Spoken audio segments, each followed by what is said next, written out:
Hey everyone, and welcome to 1.21 Jigowatts. I am Peter, that is Connor, and this is our weekly movie news discussion show, in which we talk about all the week's news, and we look at the trailers of the week, and we have a big trailer section in the middle, we do a bit of horror movie news at the end, and then if we have watched any movies that were not for review purposes, we'll maybe mention those too, and just have a bit of a casual impressions at the end.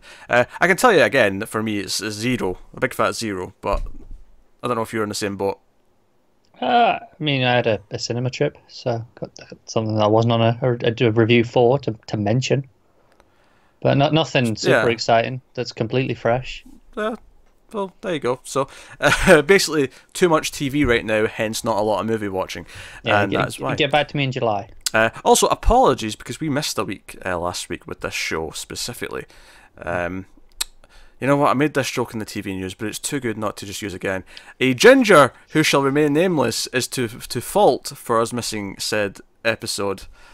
Basically, we had delays on Friday when we normally record. We planned on then catching up on the Saturday, had further delays, and at that point we couldn't really move anything else back to kind of fit it in without completely messing up everything else we do during the week. So, we just made the call to hold off and just incorporate some of last week's news into this one, especially since last week didn't really have much in the way of big news. It was kind of a late week, so it made the choice a little bit easier just to make that call. But yeah, so apologies on the episode last week, but we're back now, and we're going to work our way through a fairly meaty episode of the movie news. All right. Partly it's meaty because some of the last week's stuff is from last week's. Yes. Yeah, no, of course. Yeah. So it's Connor's own fault. I mean, oh, oops, that was a slip. Look, I made this joke on the TV news, but stop blaming me. The ginger in question was a cat. It was a human. Well, See? Do you qualify as human? I don't know. No, I mean, arguably not as much as a cat does. The cat has more of a soul than you do. I'm fairly positive of that. I'm not going to fight you on that one. So yeah, we always start with box office though, and because we missed a week, we actually have 2 weeks to talk about, and it's a shame because it means there was no predictions for Deadpool's opening weekend, but we'll get to that in a minute. Let's talk about, because obviously we record this just before the weekend, so we're talking about, first of all, 2 weekends ago essentially. The last one we made guesses for, which was for Avengers' third weekend at the box office, because you know it was like 200 something million the first week, then it was like 100 something the following week. So we guessed for its third weekend. I guessed $50 million. You guessed $65 million. Oh, I was playing into my joke of just knocking off a digit. Yeah, that's right. Yes, I remember now. That's right. The actual figure, which was, and of course it was still number one, ended up at 62 million. So it was right in between, closer to you, but it was closer to mine. Yeah, but certainly we were both in the right sort of ballpark of kind of where it was going to end up. Given that my guess was entirely based on the joke, that was closer than expected. Yeah. Of course, that is a mighty good third weekend. It is, yeah. So we'll talk about what it is worldwide at the time of recording when we talk about this past weekends, because that's more relevant. I just mentioned there were some new entries that week as well. Life of the Party was out at 17.8 million, and Breaking In was out at 17.6 million. I heard, obviously I didn't see Breaking In, but I heard that was pretty bad. I heard that was a pretty rough movie. That was the Mother's Day one, right? Yeah, that was Gabriel Union, and like, you know, our kids, it's like a home invasion, but she's locked outside and our kids are inside with the bad guys. I said because I remember it marketing itself on the Mother's Day gimmick, because it's the mother, you know, doing stuff. And I think it's worth mentioning as well that A Quiet Place in its 6th weekend still made 6.4 million. And Black Panther in its 13th weekend made 2 million that weekend. So notable things. But let's talk about last weekend, the most recent weekend. More interesting, of course, because Deadpool 2 came out. And we weren't around to give predictions last week. Have you seen what it made? No. Go on, give a guess then. What do you think it made opening weekend? I've seen it, so I can guess, but you might as well have a stab. 130. Not bad. 125. Okay. 125 million Deadpool made opening weekend. And as always with these big films, let's see what it's made worldwide at the time of recording.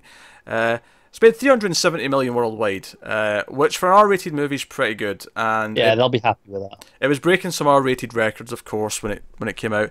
Although I believe it was a little bit down from the first movie, so arguably there's some room to be disappointed. That makes sense, though. The first one was such a surprise hit, though, right? Yeah.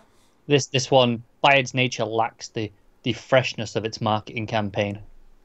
It'll be interesting to see if it matches the total, because the total for the first one, when all was said and done, was 783 million, and this one right now is at 300, and I've already went off the page. It was about 370 already. I mean, it's plausible. It's plausible. I feel like it's not going to quite reach it. I feel like it's maybe going to end up just maybe scraping to about 600 this time. Yeah, maybe. Which is still solid, don't get me wrong. Given that it's not a super high budget movie for, compared to the other superhero movies that are being put out. Although higher than the first one, worth mentioning. Oh yeah, that's true. They pumped some money into it this time. They did. I feel like they'll if it gets into the 5-6 range, they'll still be happy enough with it. Of course, number 2 was Avengers Infinity War in its 4th weekend. Did you see this? I doubt you did, because it's the 4th weekend. They don't talk about it as much. No, I didn't. Go on, have a guess then. What was it before? 62. 62. Let's go 26. 29.4 million. Oh man, did you see what I did there with the joke? I did, yes. Yeah, I can reverse it this time. Yes. So obviously for a 4th weekend, that's great. Worldwide now, its total is 1,844,000,000. Ooh, oh boy. It's coming for that 2 billion mark. Yeah, I think it'll get there. I think it will too. And it might scrape past Force Awakens, which is currently the one to beat around that. 2.1 something? I don't even know if it's at 2.1. It might be like just under that. I'm not sure. This is vague memory. Yeah, it is. I remember it's not like much higher than 2. Like it got to 2 and not much more. Yeah. Basically. So it could just sort of scrape past that, but it could, yeah. It's operating in a similar kind of range to that now, seemingly. I'm expecting to finish around it. It's I don't think it's gonna, outclass it by far if it does. Yeah, no, I'm thinking at most we're going to hit about 2.2. Yeah, that sounds plausible. Yeah. Which of course is fantastic. And it's not gonna really go for it. Yeah, that'll be the 3rd highest grossing film of all time, so they can't really complain about that. That's pretty good. Basically, only James Cameron can point at them and go, ha ha. At that give point. Give it time. Yeah, but here's the thing though. I know inflation will do its job eventually. Yeah, it's not as exciting. Doing it 30 years later doesn't mean that much because it's constantly creeping up. Cameron jumped this giant amount, like when nothing else could. I'm putting myself out of focus, which is what's impressive. What's impressive about it. So anyway, that's it. 1.844 billion. Infinity War's that now. Really impressive. That's a reasonably sized country. Yeah, number 3 was a new entry of Book Club. That's the older lady raunchy book comedy. That got 13.5 million. Number 4 was Life of the Party with 7.6 million. Number 5 is Breaking In with 6.8 million. Number 6 is Show Dogs, a new entry at 6 million. Number 7 is Overboard with 4.6 million. Number 8 is A Quiet Place with 3.9 million. That's its 7th weekend though. That's pretty good. Worldwide, A Quiet Place is now crossed 300 million, which for a $17 million budget is absolutely fantastic. Phenomenal, yeah. They have got a fantastic amount of profit on that. Yeah, so expect The Quiet City, the sequel, and record time, because they'll be just it's getting pumped out. Yeah, they're gagging for it. They can sense blood. Paramount is like, oh, we're going to run this into the ground, and just hopefully some of those running into the ground movies are good before it starts getting really bad. But let's be honest, it happens with most horror franchises, right? It does. They get profit, and then quick, do another one. Do you know what? I'll give this. I think there's potential with this franchise though, even though I think it's fine as a standalone film, and I don't think it needs sequels. I think there's potential, at least in the sense that the concept is unique enough that this is a franchise will stand apart and say, no, this is the one with everything has to be quiet. Kind of like how Nightmare on Elm Street, that's the one where all the killings are in the dreams, and that's twist of that franchise. Whereas, like Friday the 13th, I love that franchise, but I mean, there's nothing that really separates it from Halloween in the sense of it's a guy going around beyond killing people. The killer itself. In premise, they are very similar. Or more specifically to our present day horror franchises, they're all supernatural. It's all ghost stories. Insidious, Paranormal Activity, Conjuring. Like there's very similar things happening between them. Even if there's some differences. I'm not saying there isn't any, but they're all very much in the same subgenre of horror. Whereas this feels definitely different. It feels unique. Yeah. So I hope that at least that's spawned some good movies. So that's Quiet Place. Rest of the top 10, number 8 is Rampage with 1.5 million. That was number 9, sorry, number 8 was Quiet Place. And then number 10 is Super Troopers 2 with 1.2 million. So that's your top 10 rounded out. Black Panther finally put out the top 10. Number 13. It only took, 14 or 15 weeks? 14 weeks. This is its 14th week, and it made 860,000. But on week 14, most movies don't make it to week 14. They're long gone by week 14. Yeah. That's pretty nifty. That's over 3 months. That is insane. Isn't the home release like usually 3 months or about to come out? Yeah, because actually I remember this week I saw, this isn't in the news, but I saw Infinity War's like home release. It's like the last week of July, and I'm like, that feels really soon. It does, doesn't it? That's just really soon, but that's where we are. 3 months. I'm intrigued as to what the Black Panther release is now. Yeah, when's the Blu-ray and VOD release? I'm checking the Amazons. Check the Amazons. When's it out? I'm looking. It seems that it might have been already out. Yeah, I think that. I thought I saw May 15th. So yeah, I thought the Blu-ray was already out. There you go. Yeah. So that's the box office. So without further ado, we'll get cracking into the actual news. And as per usual, we start with the comic book movies. We should probably do predictions. Oh, predictions! It's been a week off. Look, this is your fault, but I've forgotten the format. Don't give me that shite. This is your format. This is your fault. Is there any? Oh, there's a new release. There's one. There is one big new release. There's a notable new releise. Yes. That's why I said it. Week 2 of Deadpool, I think, is also worth guessing. I think. So obviously we have Solo. Yeah, I would like to ask for some context before making my guess. Okay. I would like to know what Rogue One opened at, if that is possible, given that was the standalone one that it's going to be compared against. Give me a second. I'm just typing in my thing so that I know which movie's which on that. That's fair. Thing. Yeah, you want Rogue One? Okay, we'll do Rogue One. Yeah, I would like to remember what that meant. It's all well and good knowing roughly how much it made total, but opening weekend is something you kind of forget. Opening weekend was 155 million. Okay. I don't think it quite gets to that. I think Rogue One was coming in off a really strong hype of Force Awakens. It was, this is something, the first standalone, so it had a little bit going for it in that sense. And obviously, Last Jedi was a bit more divisive than Force Awakens was. But I still think this does reasonably well. So a bit lower, at one. I'm going to go 40. Yeah, I'm going 130. I'm going a little bit lower than that as well. I was in that ballpark. I was thinking 135, 140, but I'll go upwards. I saw a lot of people this week showing how empty their midnight showings were of it. Like how many, do you know, you're screening when you're booking your tickets, like how many seats are empty? Like people were showing how their theatre, their midnight showing was I had a dozen people in it, and they were like, no wait, when I saw Last Jedi at midnight, it was full. It was sold out near enough. Yeah. Mine wasn't completely full, my midnight showing, but it was reasonably busy. I was seeing a lot of that. Obviously, that's very tangential, but it's true. Your personal experience or the ones that you hear about doesn't always reflect the reality of what it ends up being. Because there's been times where I've been to a midnight show and it's been absolutely packed, and I've gone, oh yeah, this is raking it in, and then it doesn't. Yeah, then it's just like a sort of weak opening. I can tell you, my Batman v Superman, that was one of the busiest opening midnights I've ever been to. And here we are, right? What I think is interesting to me though is that we're talking about 130, 140, and I think it's fascinating to me that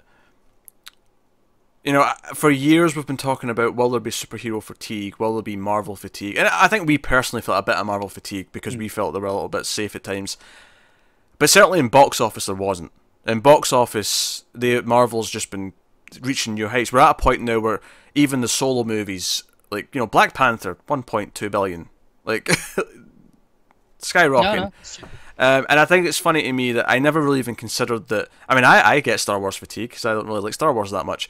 But I think it's interesting to me and I'm not doing this in a gloaty way, I don't mean it to sound like that, No. but I'm looking at this and going, it's interesting that for Solo, everyone's kind of, expecting under 150, which is, will be the lowest of any of these movies so far. Do you know what? I'm going to make what I think might be an interesting comparison. You talk about the Marvel fatigue and how, at the moment, even the Solo movies are doing amazing, right? Yeah. This, at the moment, where we are with Star Wars, feels kind of like Marvel Phase 2. In the sense that it was mostly these familiar movies. People were like, yeah, this is cool. But it was more of the same.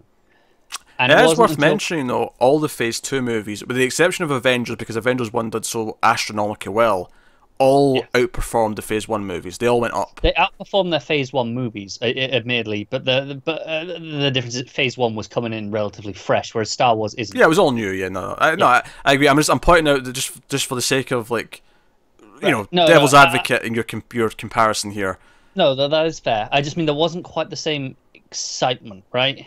Until I feel like it got really exciting again for a lot of people. At least the perception that I have is Phase 3, where okay, we got there were obviously exceptions in Phase 2. The first Guardian stands out, of course, but Phase 3, when we got to the Solo movies, it was really a lot of fresh things. Just like, okay, there's a Spider-Man movie here. Thor Ragnarok feels completely different. Yeah, if I'm going to critique, without going into what I dislike about Star Wars, if I'm going to critique the strategy and why it might not be landing as well compared to Marvel, just in the sense that doing a movie a year, not even 2 or 3 a year like Marvel's doing, but doing a movie a year is not working as well, is that at least so far they're staying very close to just what Star Wars is. There's not as much in it compared to, because Marvel, it's like, okay, one movie's Black Panther and we're in Wakanda, and we've got all this high tech stuff. Another movie, you're a wizard. Another movie, and I don't even like the wizard movie. I'm just saying that there's all these different. It's diverse. Yeah. No, you're right, because this is what I'm getting to, in the sense that this feels like Phase 2, where most of Phase 2 I can look at and go, okay, that's a superhero movie, right? Whereas Guardians was the outlier, but in Phase 3, I'd argue Winter Soldier is also a bit of a outlier to that. It's a bit of an outlier as well, yeah. But once we get Phase 3, Spider-Man's like this teen movie, it's Thor Ragnarok is this space comedy. You've got all these very different movies. Black Panther is an entirely different movie to anything else that Marvel's done, whereas Star Wars is in a safe phase, and I think they'll get to a point where they're with the diminishing returns that are inevitably happening, they'll get to a point where they go, well, we need to do something completely different, right? Maybe. So I think doing experimental things. I think why ultimately Marvel might be bigger than Star Wars going forward, right? Just in general, is that as much as Star Wars might get more diverse, and maybe they will tap into different things, I think what Marvel's really got going for them, especially over Phase 3, is they're bringing in completely different audiences. Like Avengers is doing so well because it's bringing together fans of different things. Like, I mean, we're the sort of nerds who'll go and see them all, right? And we'll like some, we'll dislike others a bit more, or whatever. But we're comic nerds, so we're just, we'll watch them all. But some people only went to Black Panther and then Avengers. Some people only went to Doctor Strange and then Avengers. I pity those people, but some people only went to Spider-Man and Iron Man and then went to Avengers, but they're bringing in all these people, and I think having this shared universe, but everything feeling so different, is building these people who, okay, they really like the one thing, but a lot of them will still just go see the other movies because it's connected, and they want to be up to date in the world. Now, some won't, but I think that's what's kind of happening, is that they have that one character they really care about because it appeals to them for whatever reason. Black Panther's the obvious one to go to because it's the one that is different, and you've got the idea of so all of a sudden black people have a superhero now, and they didn't before. I agree. I mean, they had sidekicks before, but big difference between that. And Star Wars, I don't think has that yet. No, I agree. I think they're never going to have the same effect of an Avengers Infinity War, where they're bringing in all these different audiences, because Star Wars by its nature is never going to do that, right? It's never going to build to a crossover. Maybe they should. Maybe after Episode 9, maybe that's the tactic. Maybe you have different Star Wars characters doing different things, and you build to them all coming together. Now, the criticism there is that, you're just copying Marvel at that point, and maybe you would be, and that's a fair point to bring up, but maybe you do that. Maybe you have...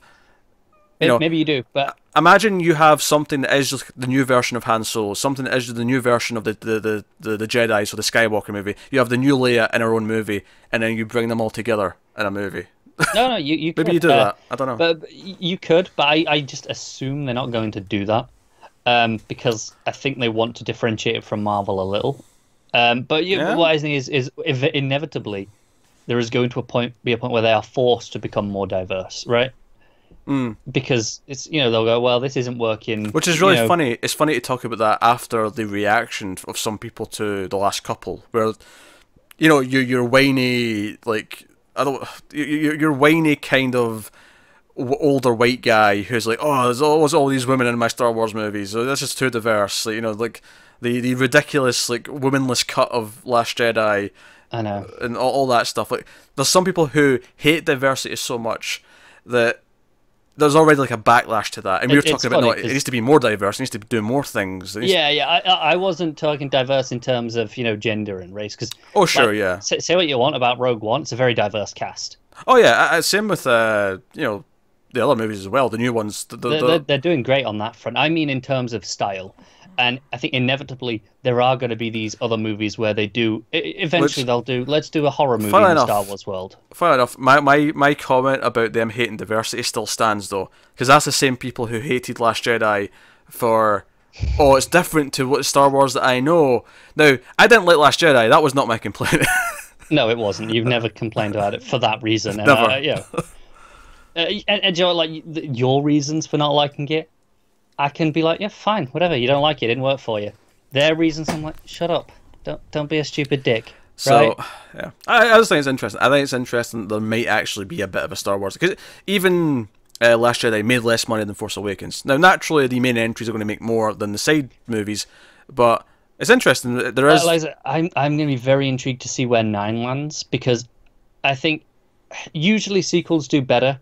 But Force Awakens was this rarity of an exception, right? Where it was the anticipation, it was back. So I don't think Last Jedi was ever going to top that.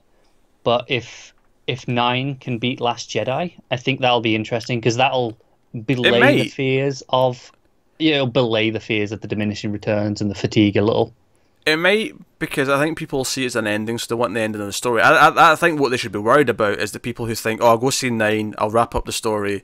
And then not worry about whatever comes next. Yeah, and I think it might do better because people who hated Last Jedi might be like, oh, well, Abrams is back, so Last Jedi or 9 might be... It's funny, I won't spoil anything in Solo, but there is a scene, it's not a post-credits scene, it is, in the movie, but the way it's played is essentially the equivalent of the Thanos tease at the end of the first Avengers movie. Oh, really?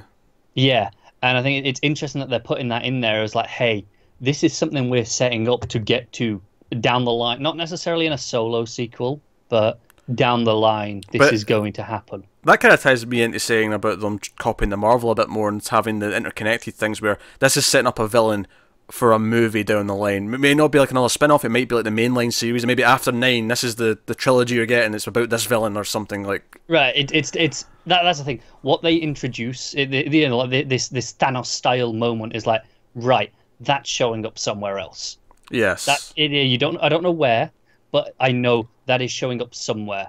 And that in that sense, it feels like they're going, okay, we're thinking about the future now. Rather than just playing it, we're thinking past this trilogy, which obviously we know that they've announced a few things here or there, which I'm sure we'll get to later in the news, maybe. But yeah, there is. Yeah, we're talking so much about Star Wars. There's Star Wars in the freaking news. Let's move on. there is. Sorry, but this was a different discussion about Star Wars. I know. Yes. So, in a more jokey way, haha, it's making less and less money. Yes. Oh, that's fine. Shrivel and die, Star Wars. Shrivel and die. Well, we're not there yet. We're not, but still. No, but you're right. Even me, who is a diehard Star Wars fan, I don't think this is making as much money. I just don't. Yeah. No. So there you go, and I think it'll make a fine amount of money. It looks like a very safe film, but and that's fine for what it is. But I'm sure it'll be a success. But it's just if it's enough of a success. I don't really care about just sort of typical safe Star Wars movies. Really, I guess is what I'm saying. Anyway, so let's move on to actual news. Starting with comic book movie news. Obviously, we've got stuff from this week and last week. Kind of rolled into one here. First up, Jake Gyllenhaal is in talks to play the villain Mysterio in the Spider-Man sequel. So it's not official yet, but it's one of these things where everyone knows it's happening, so they're talking about it. Mysterio, of course, is the fishbowl head villain. Yeah, that's something. It's like you ain't getting a fishbowl on Jake Gyllenhaal. No, he can pull it off. Like, honestly, if they don't give me the fishbowl, I'm disappointed.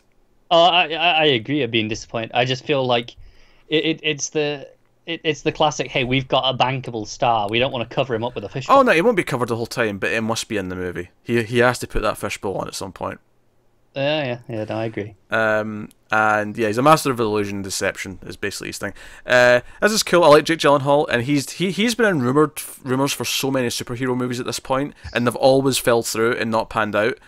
So we'll see. But I like him. I like Spider-Man: Homecoming a lot, so I dig it. Dude's a workhorse. He's in so much stuff. Yep. And I really like Mysterio well enough. I think in terms of not repeating the villains, I think he's a solid one to go to do something different with. It's a different sort of choice, yeah. Yeah. So not just here's a punching bag, right? Yeah, something a little bit different. So yeah. Also sticking with Marvel, kind of casually, almost in an interview last week, Kevin Feige kind of dropped a thing. Oh, it's kind of a bit of a bombshell actually. Is that once we've set up Miss Marvel or Captain Marvel, we're going to get to Miss Marvel, aka Kamala Khan, which is actually really cool news because that's a really good character. A lot of people love that character, and it's something different. It's an Inhuman as well. I wonder if they'll change that. I wonder if it's not an Inhuman in the movie. I didn't realize she was an Inhuman. That's how she gets her powers, but that's basically like the extent of it. I think it's interesting because part of me is like, yeah, this is great, right? But then other part of me is like, is it rushed to just jump straight to the legacy? Well, no, because they can operate at the same time. Because the whole thing is that now, because Carol used to be Miss Marvel and now she's Captain Marvel, whereas in this she's going straight to Captain Marvel. So they coexist in the comics, and I think all they need to do is have it be like a year or two, and because it's movies and the movies are spread out that way anyway, is if you get to a Miss Marvel movie and she's got a poster of Captain Marvel on her wall, it works. Thinking you need enough time for the inspiration for the legacy, right? But if you're doing real time like that, then it's been a couple of years. I suppose it plays. Yeah, I think it does. Like, I'm thinking about it, and I think it does play. I think it would be a very neat kind of companion to Spider-Man because it's another teenage hero. Yeah. But it's a very different teacher. Obviously, she's a woman, but on top of that, she's Muslim, which is a completely, again, much like how Black Panther gave a set of people a hero they didn't have before in the big screen. This does that as well, and it'd be kind of a big deal if to get to it. So this is cool. This is great. So I would expect it not before 2021. Probably 2022 to 23 beyond that, but probably, yeah. But knowing that they've got plans for her is pretty cool. So it's interesting as to where it, because they don't go straight to her movie. I imagine they introduce her elsewhere. Pops up. Yeah, I can see that. And I'm thinking, do they do it in a Captain Marvel sequel? They could do that. I could also see her. I could easily see her popping up in something that's not related, and then we get the reasons for who she is. In her own movie afterwards. Could be. I can see that because they are kind of shying away from origin movies to the same extent, aren't they? They've realised people are kind of bored of them. Yeah, and it works in some cases, doesn't work in others. But I can see it working if she shows up and because she's got stretchy powers. That's her thing. She's got the Mr. Fantastic style stuff. So that'll be really cool if we really nail that. So so Miss Marvel, Kamala Khan is kind of in the works for the future. They've got plans because we know. I remember like 2 years ago, Feige said they've got like a board up with plans going all the way up to like 2029 or something like that. So I mean, they have lots of things in play. Oh boy. Yeah, I look forward to it. Strap in, folks. Then a small thing for the Bloodshot movie. They've cast a couple of people. Sam Hoyen from Outlander. Isa Gonzalez, she was in Baby Driver. John Hamm's girlfriend in that, and Michael Sheen have all been cast in Bloodshot. So Bloodshot is going to be a thing. They've almost convinced me that it actually is going to happen. Yeah. It's sounding more and more real every time we talk about it. Obviously, Vin Diesel is the star of it. It's I don't know why, but for some reason it feels like one of those projects where they'll talk about it for years. Right? And it'll never happen. I don't know why, but it does. I get that feeling for some reason. But hey, so that's the comic book movie news, and we can get on to the general stuff. Okay, so first up, just quickly, we can brush over this, but Boba Fett movie's in the work with James Mangold directing it and co-writing it with Simon Kinberg. Okay, so next up on the news. Alright, go on. Yeah. What do you want to say about it? I'm excited because Boba Fett's not my favorite character. He's not. There have been lots of great stories about him in extended universe stuff, but none of them count anymore. So for all intents and purposes, he's a blank slate of a character. Actually, never really counted, but yeah, go on. I mean, they counted for the fans, and that's good enough. And screw all the fans who are still clinging to it, because it's just you enjoyed those stories. Move on, it's fine. But no, the point here is he's a blank slate of a character. All you have to do is, okay, he's a bounty hunter, right? You can kind of do whatever you want from there. And you got a good director attached. I see no reason not to be excited about this. We don't know if it, we don't know when it's set. We don't know anything about this. We don't know if it's going to be, a prequel and it's going to be one of his, him on a job, or if it's going to be post Return of the Jedi, because there have been. There was always in the old expanded universe, oh, he got out alive. But there have been hints as to that in some, newer materials since the takeover, and that are canon. There's nothing confirmed, but there's been hints. So do we play with that after? I know one of the running favorite ideas is you actually take someone got hold of the armor, and it's someone else inside the suit as to what who it was before, and it's them trying to fulfill take the role of Boba Fett and live up to the idea. That's an interesting movie there. None of this interesting. Eddie Thawne's the one in the armor. I'm calling it now. That is a long time joke. If you've been enjoying television from the multiverse and the old Flash reviews, that's an old time Flash joke. Yeah. Anyway, here's my thing. Boba Fett annoys me, not in and of himself, but for some reason, he's this insanely popular character based on almost nothing. People just like his armor, right? And somehow he has almost as many statues and shit as Darth Vader does because he's Boba Fett. He looks good. Because it's got a good design, right? Also, that's what it comes down. It kind of sounds like an Italian dish as well, might I add. Boba Fett. I can see it. Like I said, the entirety of his reputation comes down to being addressed by Vader. It's those original movies I've spoken about in the past, how they use Vader as a benchmark for everyone. Like, everyone is better or worse than Vader, and that's the way the movies present it. So, I find it hard to get excited about this because I feel like, much like with Solo, it feels like this easy fan service choice of, oh, people like Boba Fett. And I know people are going to say, like, yeah, but people like something, they're going to make a movie about it. Is that not how it should work? Now, I get that argument, right? Generally speaking, that is a fine. It's a pretty good business plan, right? Argument to take.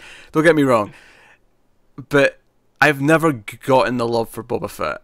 I've just never understood it. He's not even my favorite of the bounty hunters in that that scene where Vader addressed him. Not even my favorite of the bounty hunters in that scene. Give me Bosk any day. Such a Star Wars nerd. Or even IG-88. Do you know, I've mentioned in a few different shows this week that I've been rewatching Brooklyn Nine-Nine from the start. I'm already on season 3. I'm flying through it.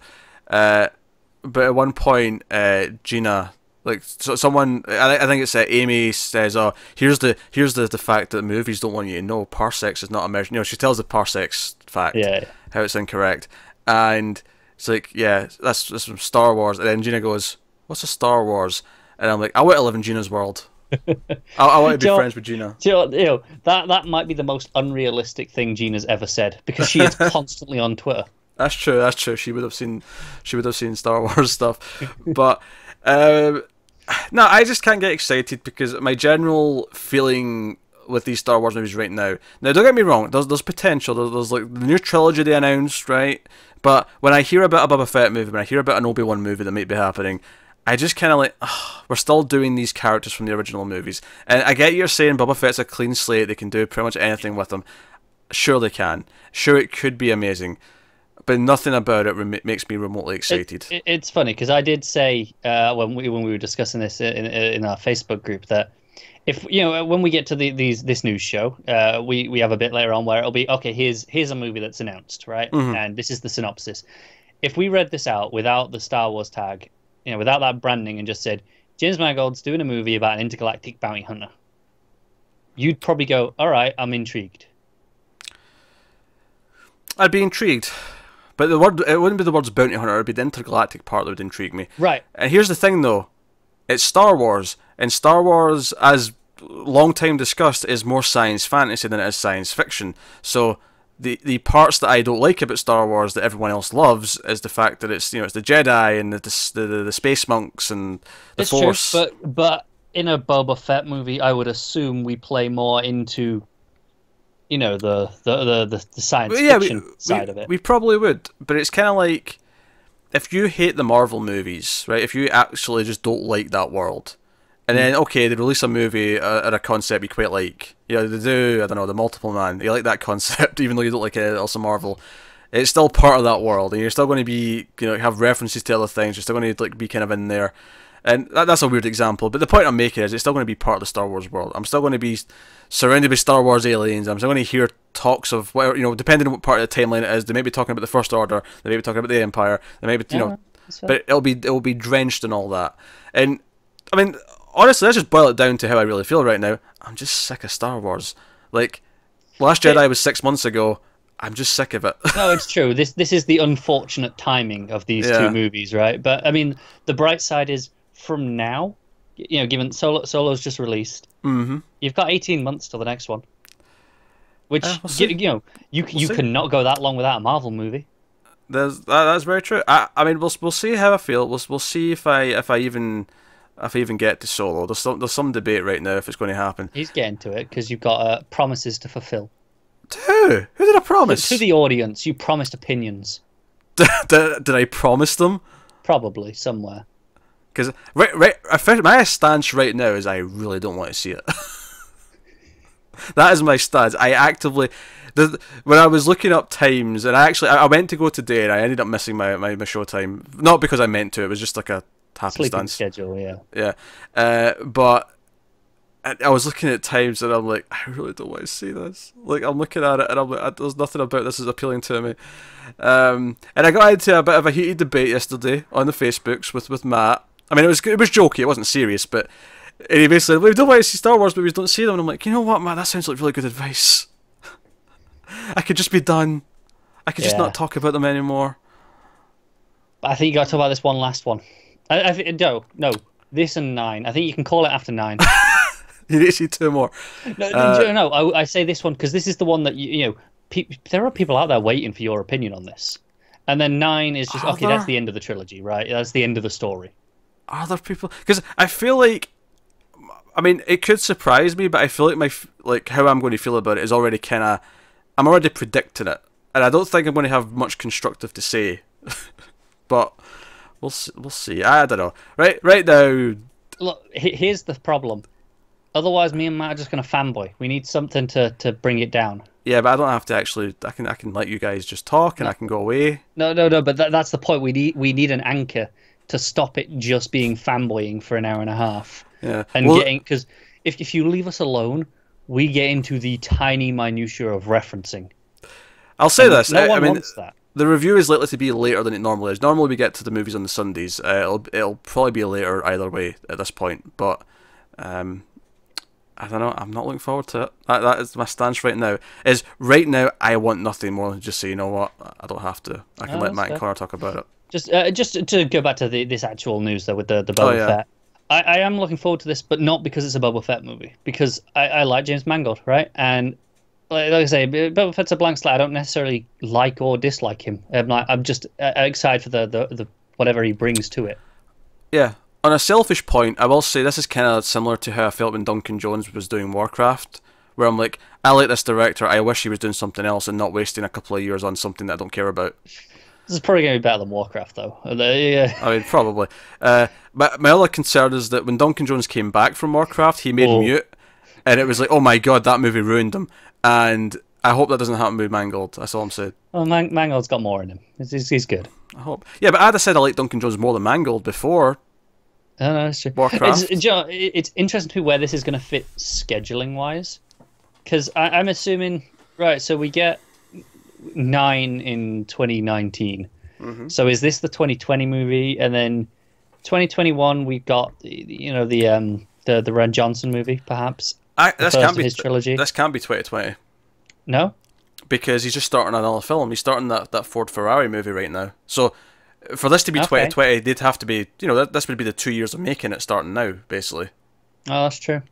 So I think this is 2021 at the earliest, I think. To be fair, assuming they keep the point, it'll be late 2020. It'll be like, December. So maybe. I thought they were switching to May, June. Oh, they pushed back. I think the 9's been pushed back to December again. So. Okay, all right, fair enough. So much for that. They can push Solo to December. Come on. I know they made it with Solo for whatever reason. They made it to May, but then Solo got reshot. Solo got a new director, and they reshot like 80% of the movie. Why did that make its May date? I know, but when reports say when Abrams came back in for 9 and after Trevorrow left, all of that, it ended up they were like, yeah, okay, we're going to move it to December again. God, okay, make your final points. I want to move on with Star Wars. No, my final points was I'm intrigued as the scheduling as to what we end up with Star Wars going forward, because I think they haven't got enough announced for me to go, we're going to get more than one a year at this stage.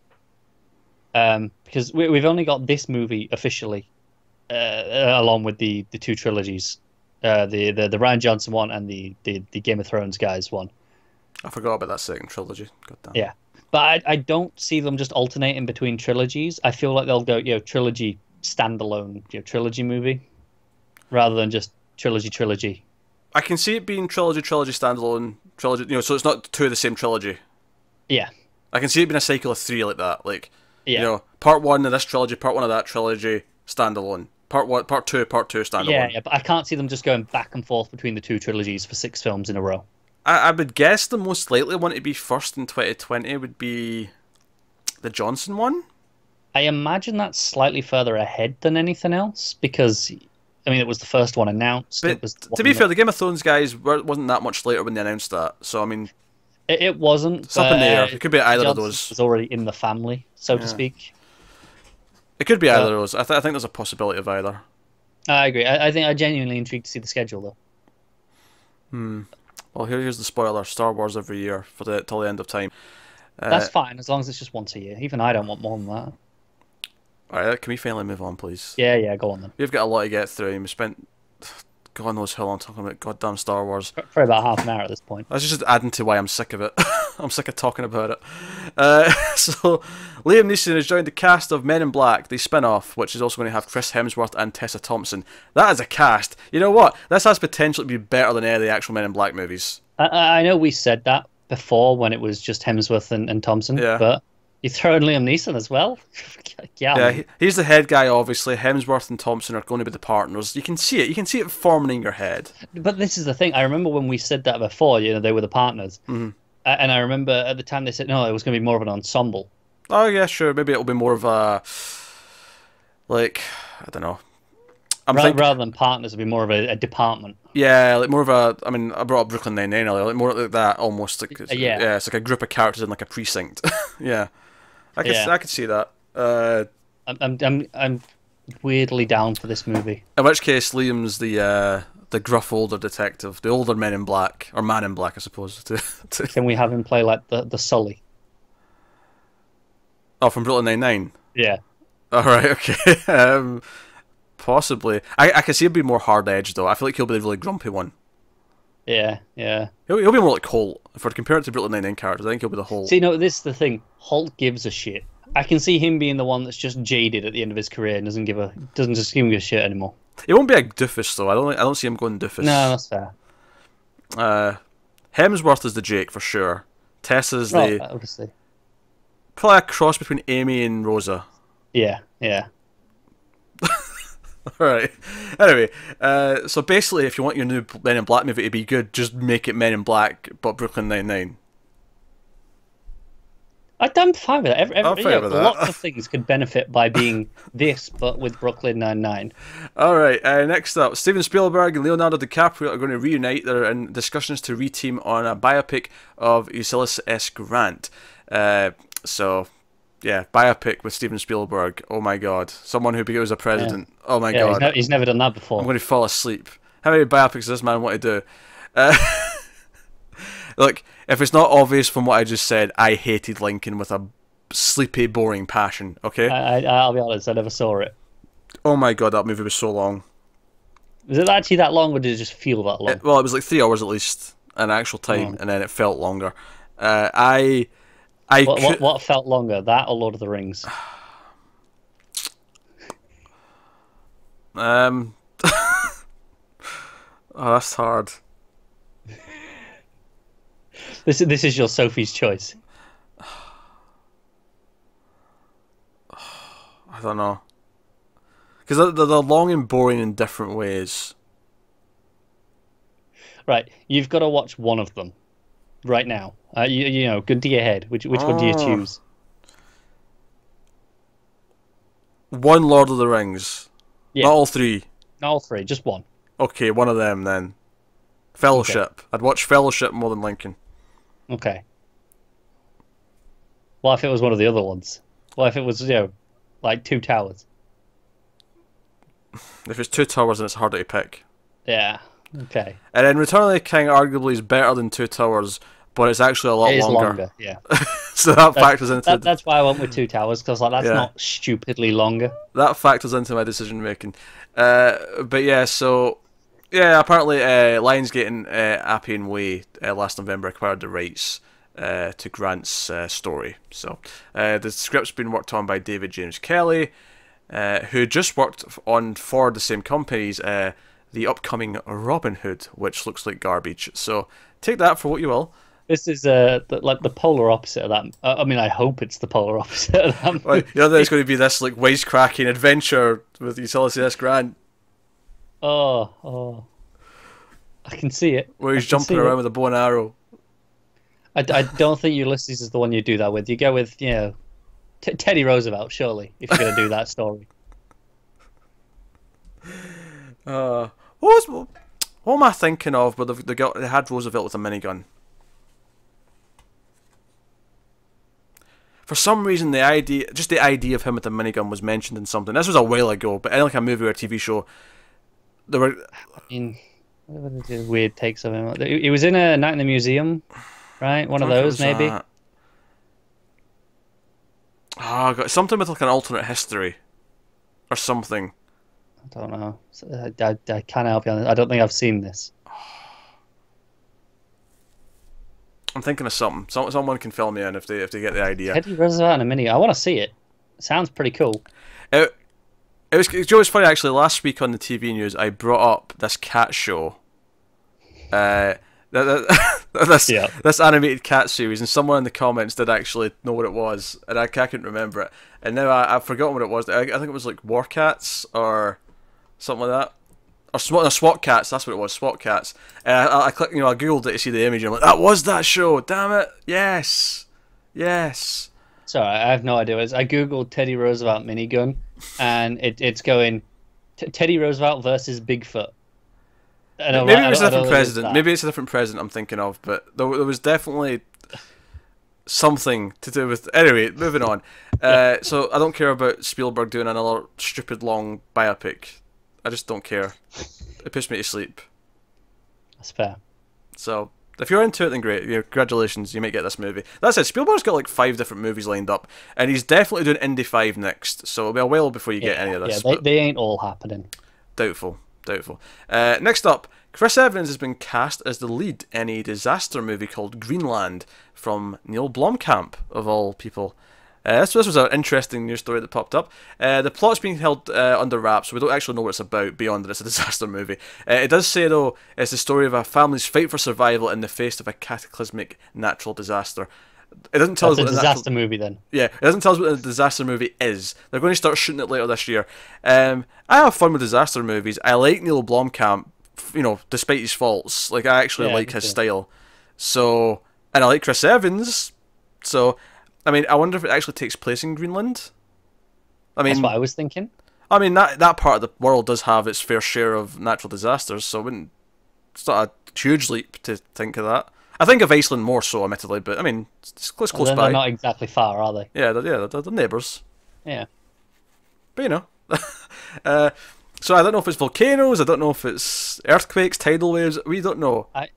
No. You would assume volcano if it is Greenland, right? Yeah.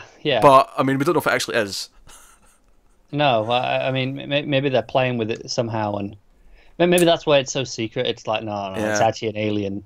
Oh yeah, I wonder if it's actually like, yeah, if it's a sci-fi movie. It doesn't sound like it yet, but it's Blomkamp. Everything he's done's been sci-fi. Right, that's the thing. Maybe it's like Yeah. an alien who's causing the natural disaster Yeah, somehow. maybe. I'd be down for that. I'm into it. I love District 9 so much. So, and you know, I enjoy these other two movies. I know some people hate them, and especially hate Chappie, but I like things about Chappie. It's not perfect, but I've not seen Chappie yet. it speaks I to saw. some of What was the other one? Elysium. Yeah, I watched that not so long ago. It's not as good as District 9. It's still pretty good though. It looks great. I love how it looks. Like I love the tech and the way it makes everything look. It's got a significantly higher budget than District 9 had. Which surprisingly still looks really good though for its budget. It does for its budget. Don't get me wrong, but you know the budget increase shows when you get. Oh yeah. Yeah, it looks really slick, but in a really grimy way, which is why I like it so much. Anyway, next up, Netflix has basically made a deal for its biggest budgeted movie yet. Ryan Reynolds is going to star, and it's going to be directed by Michael Bay. Oh, never mind. Interest killed. It's going to be something in the range of $150 million, which is the biggest amount of money they've spent. It's going to start production this summer for a 2019 release. So, what I think is interesting is this sounds like it might be a blockbuster. Like, this is actually them getting into blockbuster territory with their movies. It's funny, as I'm sure we have something coming up in the news relating to Michael Bay's career and it being on the wane, that they're taking the leap on this. I don't think we do have anything news about that. You don't have the thing about Transformers? Oh, right, there's some scheduling, yeah, with Paramount shuffling things around. Well, no, pulled from the schedule entirely. Well, yeah, Transformers was, but everything else gets shuffled around. Yeah, but Transformers stuff was pulled. Yeah, but I didn't put that in because it's last time we heard there wasn't a Transformers scheduled. It was news to me that there was even one there. Oh, really? Because they had the Bumblebee movie coming up, but the last we heard is, okay, they've got their G.I. Joe movie, they've got their other spin-off thing, they've got their acronym one. These are all properties I never knew as a kid, right? That's why I can't remember any of them. But it was like, oh, we're shifting the focus away from Transformers, we're doing all these other franchises. So I was surprised to even see that it existed, because I thought it was already done. But, well, fair enough. Well, apparently it did. I mean, it doesn't anymore, but it did. Yeah. But, I mean, it seems like it was like a pie in the sky. It was like, 5 years out on the schedule or whatever. I mean, I don't know when it was scheduled for. Yeah. Well, I don't think it was that late, but... Well, it couldn't have been like the next year or two if they hadn't started working on it yet properly. No, I think it was like three years out, maybe. Anyway, so it's called Six Underground, this movie, for Netflix. Skydance is involved. Deadpool screenwriters Paul Wernick and Rhett Reese are working on it. And we don't know anything. Well, actually, we're doing a little bit. I went hunting for the plot because all the original articles didn't say anything except it's a high testosterone mission movie. Which, yeah, Michael Bay's movie's high testosterone. What a shock! I'm shocked. Colour me shocked. Yeah. But I did find a Hollywood Reporter. I managed to track down at least one little bit of details here. The plot revolves around 6 billionaires who fake their own deaths and form an elite team to take down bad guys. It sounds kind of amazing in the worst possible way.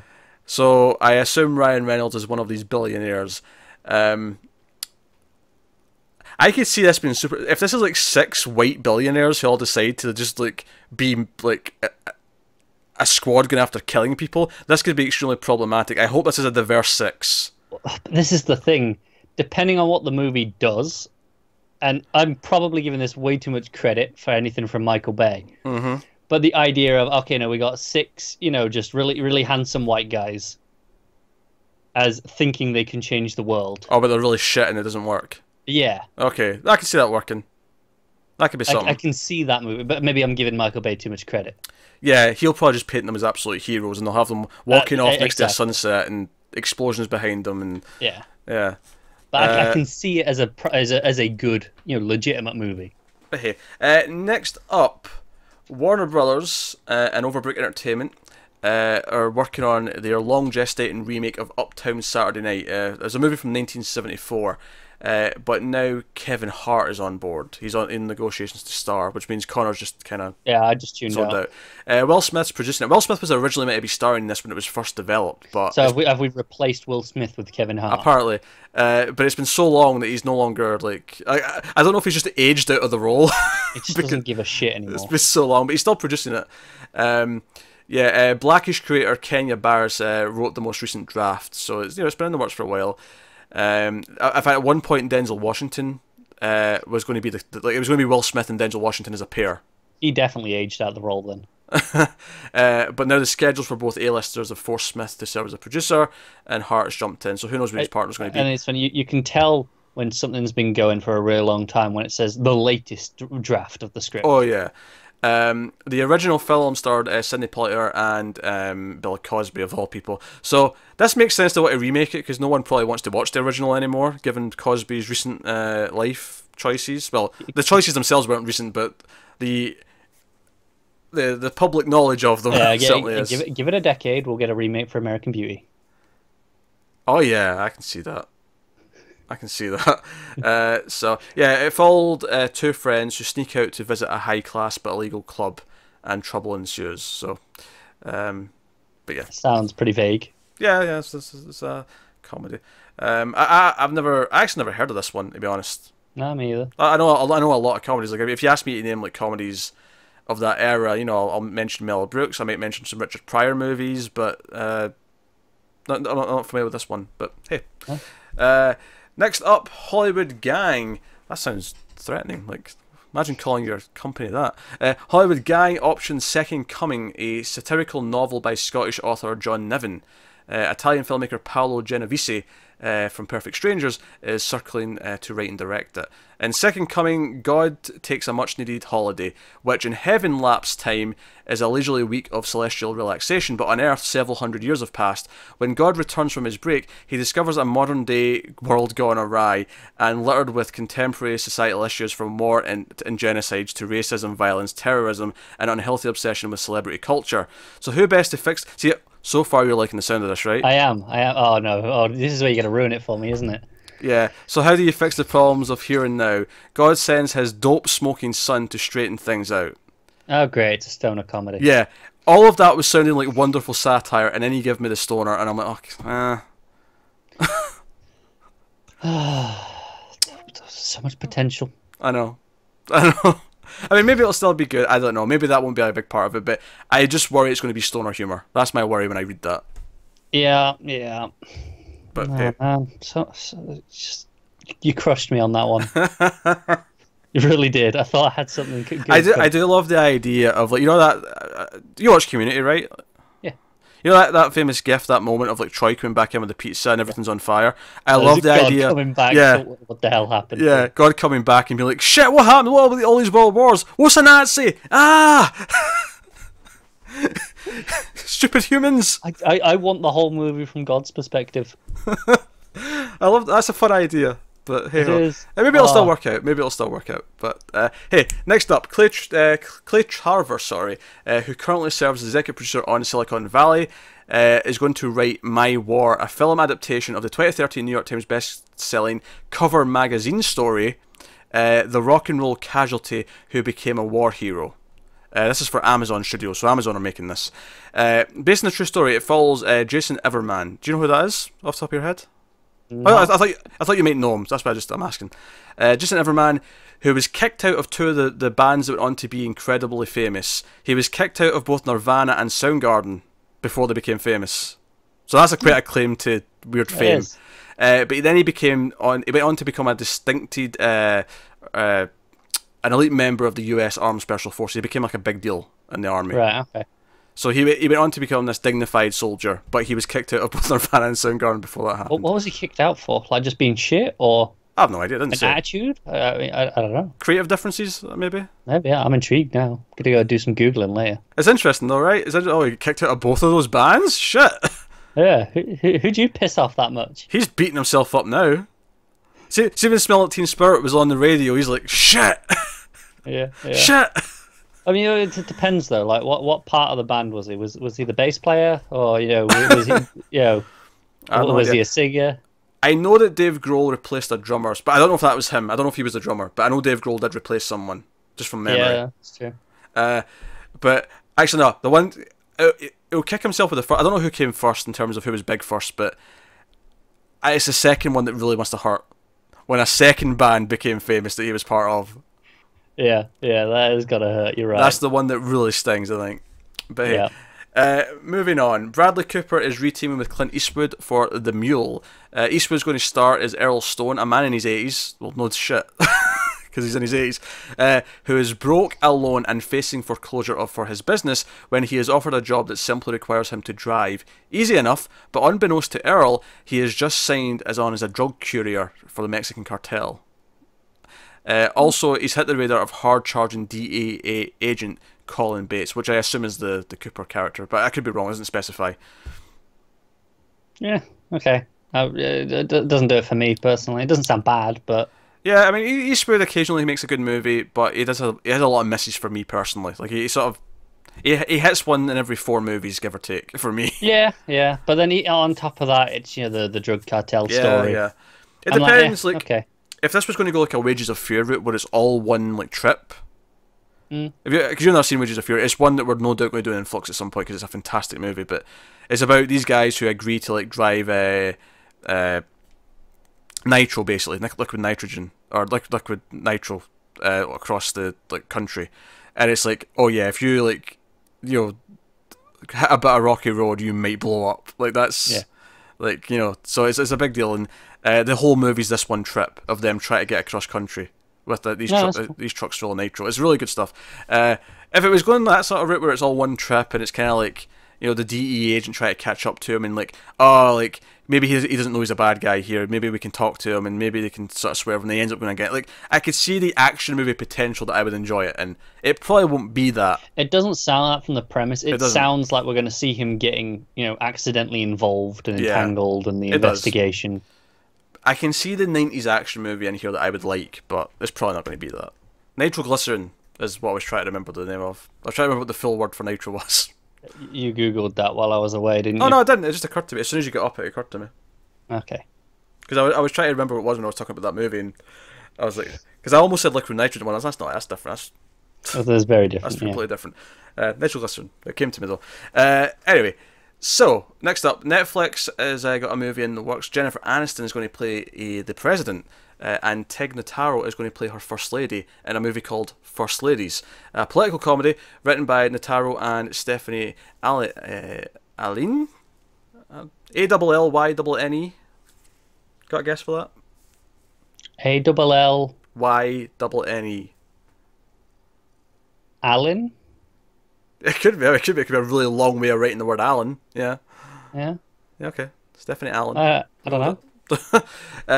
Based on the original pitch, it is not your usual White House comedy. First Lady is a political comedy about America's first female president and her wife, the First Lady. So when Beverly and Casey Nicholson move into the White House, they'll prove that behind every great woman is another great woman. Comedy potential. Yeah. Sure. I got nothing against it. Doesn't I'm not like, oh, this is a must-watch. I'm not really familiar with the comedy most involved. So yeah, no, that's fair. I think it's interesting though that we're getting more and more big names and more Netflix movies. Their stock this week overtook Disney. Yeah, we were talking about Ryan Reynolds earlier. We're talking about Jennifer Aniston. Obviously, we've already had Will Smith. Michael Bay, of course. Still a huge name. So, no, it's just a thing that's happening. Next up. So, Jojo Rabbit, Taika Waititi's next film, has added Rebel Wilson to the cast, and of course it's a World War II satire. He wrote about a 10-year-old boy who struggles to find his place in an increasingly fascist regime and turns to an imaginary friend when faced with the discovery that his mother is hiding a Jewish girl in their home. Scarlett Johansson, of course, is playing the mother. Sam Rockwell's in this as well. I've got the reason why, obviously Rebel Wilson's a reasonable name to mention, but yeah. I got a bigger synopsis for this time, so I want to talk about this because this is just before we go. I think it's funny because Rebel Wilson, she's Australian, right? Yes. I think it's funny that this is not going to help the confusion between Australian and New Zealand. I think she's Australian. If you told me she was from New Zealand, I wouldn't doubt you. Maybe I'm just imagining this. For some reason in my head, she's Australian. She probably is. I don't know. She probably is. But I'm just saying, it's not going to help the confusion of distinguishing those accents, because I go to a Taika Waititi film and expect New Zealand accents now. She won't have her accent in this. No. Because I'm about to tell you who she's playing. She is going to play Fräulein Ram. That's not a very Australian name. No, she'll have a German accent, I feel like. She is a British instructor in the Hitler Youth Camp the young man has just been recruited to attend. Sources said that amongst the lessons she teaches the children is that Jews are the embodiment of mythical creatures. Watiti himself will play the imaginary friend who is said to be Hitler himself. Rockwell, I remember talking about this. Rockwell plays Nazi officer who runs the Hitler Youth Camp, and Johansson plays the boy's mum, the one hiding the young girl from the Nazis. In the youth's evolution, he progressively begins to see the young girl as a human instead of the cruel propaganda that is being dished out at the youth camp. So you can see where the good moral lesson is going to come in here, right? Yeah. But so much of this is like, you're going to play like comedy with like... Watiti himself is going to play an imaginary version of Hitler. Yeah, I remember last time this came up, you didn't know that, and I kind of, because I'd read it offhand, but we didn't have it in front of us. That I was like, I'm sure he said he was playing Hitler. Imaginary Hitler. Yeah, I don't think I knew that part. Yeah. This is because I remember comparing it to Great Dictator, right? When we first heard that. But this is something else entirely. This is nuts. This is like the most nuts. Like, this has the potential, if it rides the line just right, of being absolutely hilarious, touching, and full of like satire. Like this could do so much. I have no reason to doubt him. Nor do I, really. Nor do I. But like, this is the sort of thing where if he just slipped up one way or the other, this could be really insensitive. Oh, it absolutely could. Yeah, but I need to see this. The potential is there for it to be a complete train wreck, but he has credit to assume that this will probably land in some capacity. Plus, you got Rockwell, his track Johansson. record's pretty good. It's a very strong cast. Yeah, so I'm excited. Next up, Sony Pictures Animation has announced that they're doing another film with Chris Miller and Phil Lord, who are producing. It's called The Mitchells versus the Machines. And here's the description. The Mitchells are a dysfunctional but loving family whose road trip is interrupted by a tech uprising that threatens mankind. All around the world, the electronic devices people love, from phones to self-driving cars to sleek new line of personal robots, turn on humanity. With the help of two malfunctioning robots and the family's delightfully overweight pug, the Mitchells will have to get past their problems and work together to save each other and the world. I'm so down from this. I think it sounds like a fine film. My only critique would be, it sounds like just a touch generic. Okay, they're working with a robot and a dog. Like, it sounds like a kids movie. It's true, like, you know. But I trust Lord and Miller to bring their comedic touch to it. And I did like Cloudy with a Chance of Meatballs, which was them. Obviously, they also did the Lego movie, which everyone loves. I think it does a lot of good things. I don't love it as much as everyone else does, though. No, that's fair. Obviously, they're the producers behind a lot of the comedies that you love in a network, right? You know, I think they were behind the start Brooklyn Nine-Nine. They were, yep. Last Man on Earth, of course. Yep.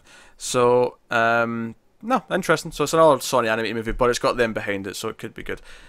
But that will take us on to trailers. Ooh. Yeah, so we are going to be talking about some trailers. Obviously, some from last week, some from this week. So it's quite a lot overall. I did cut out a few, though. I was a little bit harsh with a few that felt a little bit, okay, we're doing a lot. There's like 13 here. We don't need... this is enough. So we'll start off with The Happy Time Murders. And this is a Melissa McCarthy comedy. And the entire joke is basically, alright, so it's like the Muppets, but they're filmed. It's adult, yeah. Yeah, like, because the first thing is that there's a homeless Muppet who's like, I'll suck your dick for 50 cents, or whatever the joke was. And Melissa McCarthy awkwardly like stands and reacts to it, and that's the... Do you know what the problem is? Mm-hmm. Is I could see this being funny if it wasn't a Melissa McCarthy movie. Mm-hmm. But half of the jokes in this trailer are people mistaking her for a man. Yep. And her awkward. Like, I'm not exaggerating. That is like at least 2 or 3 times that happens in this 2.5 minute trailer. Or even the fact that at one point when Joel McHale and everyone's like going to see this Muppet who's like a lawyer or something, and the Muppet's having sex, and there's like semen squirting at the glass door. I'm like, this is just juvenile. It goes on for so long. It's just juvenile shit. I have zero interest to see this. The idea of an adult Muppets, I can see a lot of potential in that movie. The new TV show they did for one season a couple of years ago. Fantastic. That was pretty good, and that was kind of like this to a slightly more adult version of the Muppets. The most interesting thing about this movie is that the creators of Sesame Street apparently want to sue them for the marketing that they're using. Because they are outright calling Sesame Street out by name. Yeah, they're not happy that they're being anyway associated with this. So, hey ho, we'll see what comes of that. It looks dreadful. It looks dreadful. I have no desire to see this whatsoever. Next up, we got a full trailer for Christopher Robin. We had a teaser a while back. Just sort of teased it. We got a glimpse of Pooh at the end. This is this is the full plot. Like, Pooh and all his friends come out of the tree to help Christopher Robin because he's in a bit of a midlife crisis. And it's the adventure with Tigger and Piglet and then the other one whose name I don't know. There you go. I'll be honest, if you'd asked me to name Pooh characters, I'd have said Tigger. I would not have remembered Piglet. Once they mentioned him, I'm like, okay, Piglet. But I wouldn't have named him had you asked me off the top of my head. Of course. No, we went over this last time, though. You didn't really grow up with Pooh, did you? I never seen Pooh at all. I knew him as a... I knew he existed in passing, but I was never someone... No, I grew up with my grandmother reading me the book, So it was a big part of my childhood. It looks fine. It looks like it could fill that Paddington kind of heartwarming family void. I love this trailer. I really do. Like, this looks fantastic. I think it looks solid for what it is, but it doesn't touch any of my buttons. That's fair. You'd think differently if you cared about Pooh. Probably, but for me, it was like, this looks solid for what it is. But I mean, it doesn't do anything for me. It's just kind of it exists. It definitely feels like people who are fans of it, though, like in general. Oh yeah, I think if you're a fan of this, you're probably going to eat it up. Yeah. But so so in that sense, I think it looks well made. Yeah. Looks heartwarming. Oh, definitely, and a great cast. Yeah. So I can't really fault it. Next up, we got Mowgli. That's used to be called Jungle Book Origins. Because I remember thought, hey, that's a bit close, isn't it? I remember talking about this, and I'm like, why is there 2 Jungle Book movies? Because they were announced like a month apart as well. Yeah, it's just this one's coming like 2 years later, and do you think they just delayed it because they were like, do you know what, this is too close? I still think it's too close.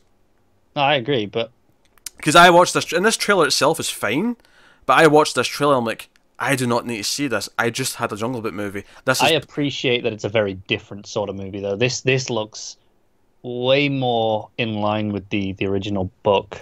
I don't think it's different enough. I never read the original book, no. Oh no, it's much darker. I still don't feel like it's familiar, different enough though. Like I don't even care how different it is. Like seeing Mowgli, seeing the various animals, and like at one point at the end it came up with a list of all the names doing the voices. I'm like, yeah, this is just like the other one, except it's a list of different names. But it's the same in the sense that here's a bunch of names I recognise doing all the voices. No, that's fair, but I don't know. The whole tone of this trailer, everything about this felt different to me.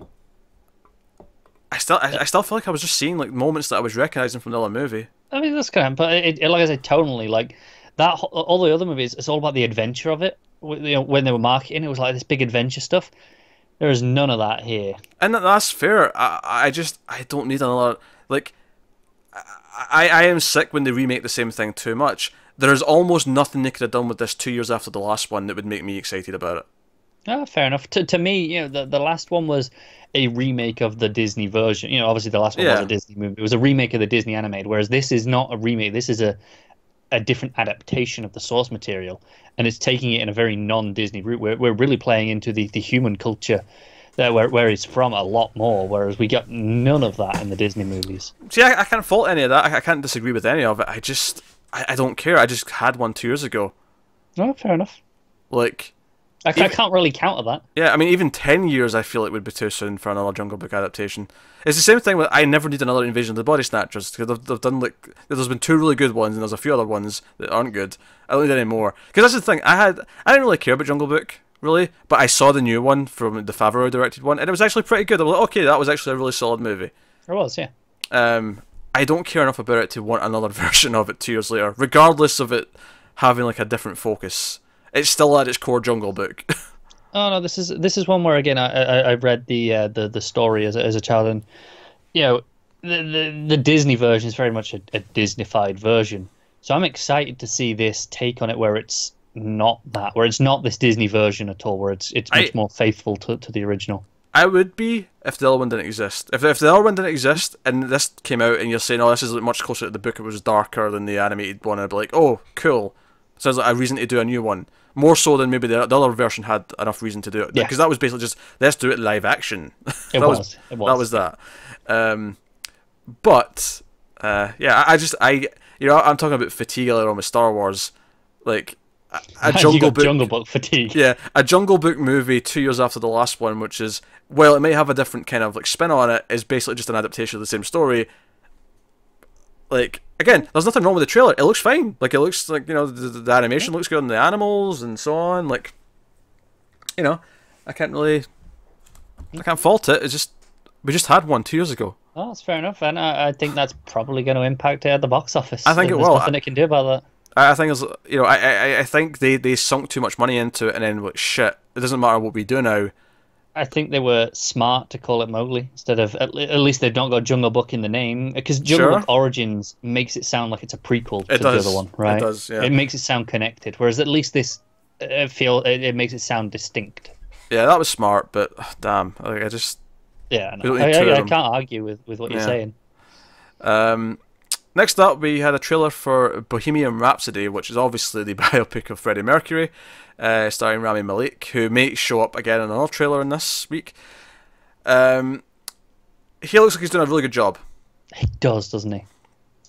He looks like he's nailing it. I know there was some controversy over like the Sacha Baron Cohen one, and the members of Queen kind of like shut that one down because it was a bit too raw. Yeah, it wasn't like they wanted something that celebrated him a bit more rather than just doing, because there was a little bit of a rumor that this was going to avoid the AIDS crisis and completely. It turns out that might have been incorrect, but I imagine it's probably not really close to the focus that. No, it's based on this trailer. It's very much the focus of celebrating his career, which is fine. That's a fine. It is. But he wanted to do a real raw look at the man, because it doesn't sound like they wanted to like lie and say he was this angel that he wasn't, or anything like that. They wanted to just focus on the true good aspects of him, rather than we want to like butter him up and say no, he was just this and nothing else. It doesn't sound like that, but they definitely wanted the more sentimental, loving take. It does. I'm sure we'll get the other take in 20, 30 years.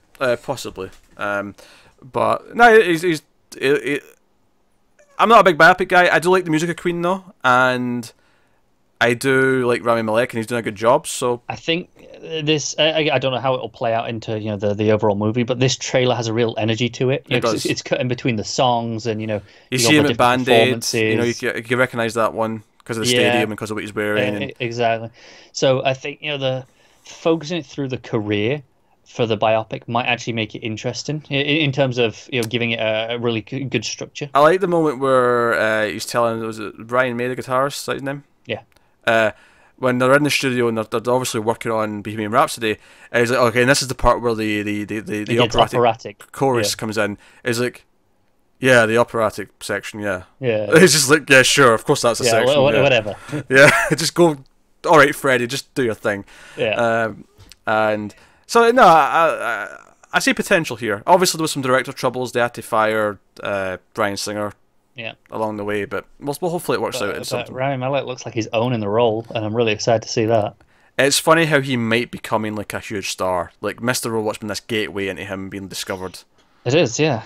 And it's funny that he'll be tied up in the contract. Not that I think he'd want to leave Mr. Robot, but it's one of these things where once the show that made them famous finishes and not tied to a contract, they'll almost never agree to like another TV show because it'll tie them up for too long. No, it's like what we had with Sherlock with Cumberbatch and Martin Freeman, where they were reasonable names in Britain. There've been a few things here or there, especially Freeman. Freeman was. I don't know if Cumberbatch was. It'd been around here or there, not to the same extent. But then they throw in that, and then suddenly that's it. International superstars, movies, and it's like, well, we'll schedule in some of the show when we can, I guess. Yeah, I think it's like I think he loves that show, and but once it's back to okay, this might be a good show, but he's not going to risk it and sign up for a show that might keep him locked in for seasons if it ends up not being something that's fulfilling. So, but hey, I was thinking about it as I was watching, not this trailer specifically, it was the other trailer with him in it. I was thinking about that, but he'll just be doing lots of movies once he's done with Mr. Robot. He'll be, because it's especially in Rhapsody where you just see him owning the role, and because I feel like in the other trailer we talk about with him in it, he still feels like he's been kind of Elliot-esque. He's kind of still like the quiet, subdued just playing guy. His part, right? Yeah. Whereas this is something diverse. Yeah, he's doing it. He's doing the accent. He's doing the voice. He's got the energy, which is completely different from Elliot. I know he was talking about how he had to sing in front of the rest of Queen. Oh, jeez. And how it was terrifying. Yeah, although it sounds like in the trailer, I mean, I don't know if this will be true in the movie, but at least in the trailer, it's always the original audio that's playing. It is in the trailer, but the fact that he had to sing in front of them implies to me he has to sing for the film. Yeah, at least for the live performances. Maybe if you see like parts of the music video and stuff, it'll be the original audio. Maybe, yeah. But yeah, I can see that. That is really funny though. He had to come in and pretend to be like. It's one thing to just act out the scenes because he's an actor, but to come into the band and be like, "Yeah, I need to sing the songs like he did with you as well." Yeah. Obviously, they've got what's his name doing it at the minute. Lambert is doing all the tours with them right now. So it's not like no one's been doing that before. But still something big shoes to fill to go in there and go, right, I'm gonna sing your songs to you now. Yeah, but it's one thing we're just saying because bands do covers all the time. But this is like, no, I'm going to be Freddie. I'm actually going to be Freddie and sing the songs. Yeah. I'm not just doing because it's one thing for I don't know, pick a singer, pick a rock star who's around.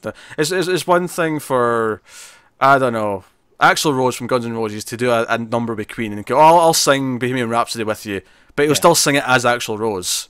He'll still do it in his voice, whereas it's a different thing. No, that's what I mean. But at least with Queen, it's a little different because you've got Adam Lambert there going on tour, singing the songs just as Queen, in the same style. It's not a cover. Sure. So it's not like he's the first one that's. It was kind of like with AC/DC when they switched singers because the original one died. Yeah. It was still a very similar style of singing. Like they got someone that kind of matched what they did. And that was a success story because they kept doing that for years and years and years. And yeah, if anything, they were bigger afterwards. Yeah. So anyway, moving on. A Simple Favor got another trailer. We had a teaser for this a while ago. This is the Anna Kendrick and Blake Lively movie, and it was kind of mysterious, the first teaser. And this was like, oh, this is the full trailer for it. So, oh, good, we can find out what it really is. Although it's not, because they're still calling it teaser trailer number 2.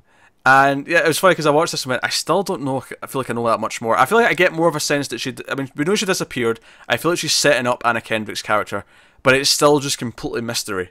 I don't know. Do you know what I feel like most? Why are they still not calling it What Happened to Emily? Yeah, I don't know. Yeah, because that was a better title. Because it makes a even bigger deal out of that sentence coming up on this. I'm like, I'm just in the description. They're calling it a postmodern film noir. Which is funny. I got the tone a little bit more than this one. I think it looks good, which is interesting because it's Paul Feig, which I don't necessarily assume that I'm going to like his stuff, but it looks interesting. Last time I said I liked the trailer for the just the way it was, and I like Anna Kendrick obviously, but I didn't know if I'd like the movie. Here, I'm more inclined to go, yeah, I actually want to try this movie. I don't know if it's going to be good still, but I'm more intrigued. Yeah, you like Anna Kendrick. What a shock. I didn't know that. Oh, shut up. I'll move through these quickly because this is we're already 80 minutes into this show and we're on trailers. Next up, Destination Wedding. Now this is the sort of thing that I would normally cut out for because we got too many trailers, but this is actually because this is just a story about a man and a woman. They end up they kind of have like a weird encounter where they're kind of flirty, but they end up fighting, and then it turns out they're actually both going to the same wedding. But so it's a rom-com. But it's Keanu Reeves and Winona Ryder, and honestly, their performances make me think I might like this movie. I love how deadpan he plays everything. He's so deadpan. He does this thing where they're making small talk at the airport, and he basically decides, I don't want to talk to you anymore. So he just takes this step forward, as if to end the conversation, even though there's no one in front of them, even though there's no queue. And she's like, "What was that? You just moved forward." "No, I didn't." "Yes, you did." "What did you do?" She's like, well, what are you gonna do? Where are you gonna go? He's like, "I'm just gonna go over there." Yeah, it's a rom-com about two people who start off hating each other, but of course they're going to fall for each other by the end of the movie. It's the performances that'll probably absolutely yeah. It's him being deadpan and then her going full Winona Ryder and calling him out on it. Pretty much, yeah. Is what makes it entertaining. And I'm like, you know what? This actually made me want to see this movie, even though it's typically the sort of thing that I would just write off. Yeah. So no, I'm with you. No, it's good. So he looks like an angry man the whole time. It's great. So, moving on, but you know what? I would love if this turned out to be a stealth sequel to John Wick. This is just in between John Wick movies. This is him just falling in love. No action, because he's got the beard. He's got to get over the dog somehow, right? Yeah. So start a John Wick 3. Someone kills Winona Ryder. I don't think that's going to go down too well with people. Anyway, next up, Black Klansman, all one word with an extra K in the middle. An extra lowercase K. Yeah. So this is the Spike Lee movie that's coming up next, and Adam Driver's in there, and it's the story, you know, the first black cop in this town, in this city, in the 60s, and he 70s, there you go. And he basically phones up the leader of the local KKK and pretends that he's a white guy and starts talking about... Because honestly, my favourite part of this whole trailer is when he's on the phone and it's clearly his first day and he just starts talking about how he hates black people and Jews, and all the white cops... the whole office just kind of going... slowly turning around and staring at him, and that was really funny. I don't typically like Spike Lee movies that much. Like, some of them are okay, like 25th Hour was not bad, Inside Man was okay... It's funny because obviously I saw people talking about this trailer early in the week. Yeah. And I was like, yeah, but it's a Spike Lee movie. So I was like, okay. Now, to be fair though, I've never seen Do the Right Thing. I've never seen his most famous movie. So I should do that at some point. Probably. But his other stuff that I've seen, which admittedly is only like, you know, maybe 3 movies, I've not been in love with. Yeah. But I have to admit, this looks pretty funny. Because the whole plot is that he convinces this guy that he's this, you know, white... You know, alt-right white cop. Not that they called them alt-right in those days, but, you know, and he's like, yeah, you know, good, you know, Aryan American, that kind of thing. And it's like, okay, we need a white cop to pretend to be me when he goes to meet him. So Adam Driver ends up being this other cop who's roped in, and they have to, like, match up their voices, they have to match up their personalities. And honestly, it's kind of a fun, satirical take on a movie. I have to admit, it looks kind of good. Yeah, I think the trailer got a little bit less interesting later on when it got into, you know, some of the more actiony bits. Oh, that's fair, yeah. You know, that bit on the phone call and the reaction, that was easily the highlight of the trailer. Absolutely, yeah. But there was some other small things here or there where he's like, oh yeah, we can, you know, I can do it with the right white guy, and you know, like, you know, training. Like, I think that'll be the real fun of the movie. But yeah, it's oddly, I'm kind of optimistic about this one. Yeah, fair enough. It looks alright. Next up, we had Papillion, and I was like, I'm sure this is a movie before, and I checked that there was indeed a movie of this before, with Steve McQueen and Dustin Hoffman. And we trading one of them for Rami Malek is fine. I'm like, okay, that's reasonable. That's reasonable. A trade across. Yeah, that's a trade between generations of a good actor to a good actor. But you trade the other one to Charlie Hunnam, and I'm like, yeah. Are we still trying to make him a thing? Apparently so. I mean, don't get me wrong, I'll take him over Jai Courtney, but we've doused that fire. That's true. I haven't seen him in a while. Yeah, we've doused that fire. Hollywood just agreed to stop trying to make him a thing. But so you know, this true story of this, like, you know, French prison on the island and try to escape, and how it keeps. And I've never actually seen the original, but this seems to get quite psychological, and he sort of hallucinates, and there's a lot of weird imagery as the trailer goes on. So. You know, this will be a reason to watch the first one for Influx when this is coming out, no doubt. Yeah, no, it's true. And Rami Malek looks pretty good in the role, don't get me wrong. But you know, it's funny. God, at first, I'm just like, ugh. Yeah, at first he's just like this. Like, he's the rich guy who's there who can sort of like fund his escape. But by the end of it, and he starts seeing the hallucinations, he's got this, like, you know, the mime makeup on. I'm like, okay, now this is Rami Malek. Now he's going weird. Yeah, pretty much. But hey, so that's him showing up in a bunch of things now. But yeah, so yeah, we'll check out the first one, the original one, when the new one's coming out, I think, because we should see it. It's a classic. Yeah. And maybe we'll see the new one. I don't know. I'm not really feeling enthused about it, but yeah, maybe if I hear good things. Next up, Male 22, aka Mark Wahlberg's in a movie. Therefore, I'm not interested. Pretty much. Should we move on? Well, I do want to say one thing about this. The plot eventually becomes they've got this, like, you know, this terrorist who's become an informant, right? He's giving them plans and talking about his organization, so that makes him a target. And the plot eventually becomes we have to get him to Male 22. It's this, you know, that almost this Fury Road-esque. We have to drive through this dangerous city to get to this place and defend the prisoner. And it's this elite squad doing this. That sounds great to me. That sounds like a fun action movie. My big problem, other than the fact that I don't like Mark Wahlberg and it looks really generic, is that it's like a minute and a half into this trailer before we get to that. There's so much of this trailer that's just like, oh, this is a badass team and they've captured this guy, and it's, you know, badass fight scenes, and like there is, and it just looks so bland. It does, but once it got to what the premise actually was, I'm like, I'd actually like that with other people involved. Yeah, different director, different cast. I mean, Lauren Cohen's fine. Like, I don't dislike Lauren Cohen, but yeah, Marky Mark just kind of. Yeah. Because I think it comes up at the start. It's like from the same director as like two of his other movies. Lone Survivor. Yeah. It's one, and Patriot. Patriots Day, maybe. Yeah. Yeah. That sounds right. And again, I never saw those because. Yeah. Mark Wahlberg. Exactly. I'm good. But I was like, why are we even talking about this trailer? All these trailers you got, and I'm like, I wanted to talk about how I thought the concept had potential for an action movie. I did. I was disappointed. Basically, I agree. Next up, because I feel like we always talk about the Netflix original movies that are coming up. I know the only reason you put this in.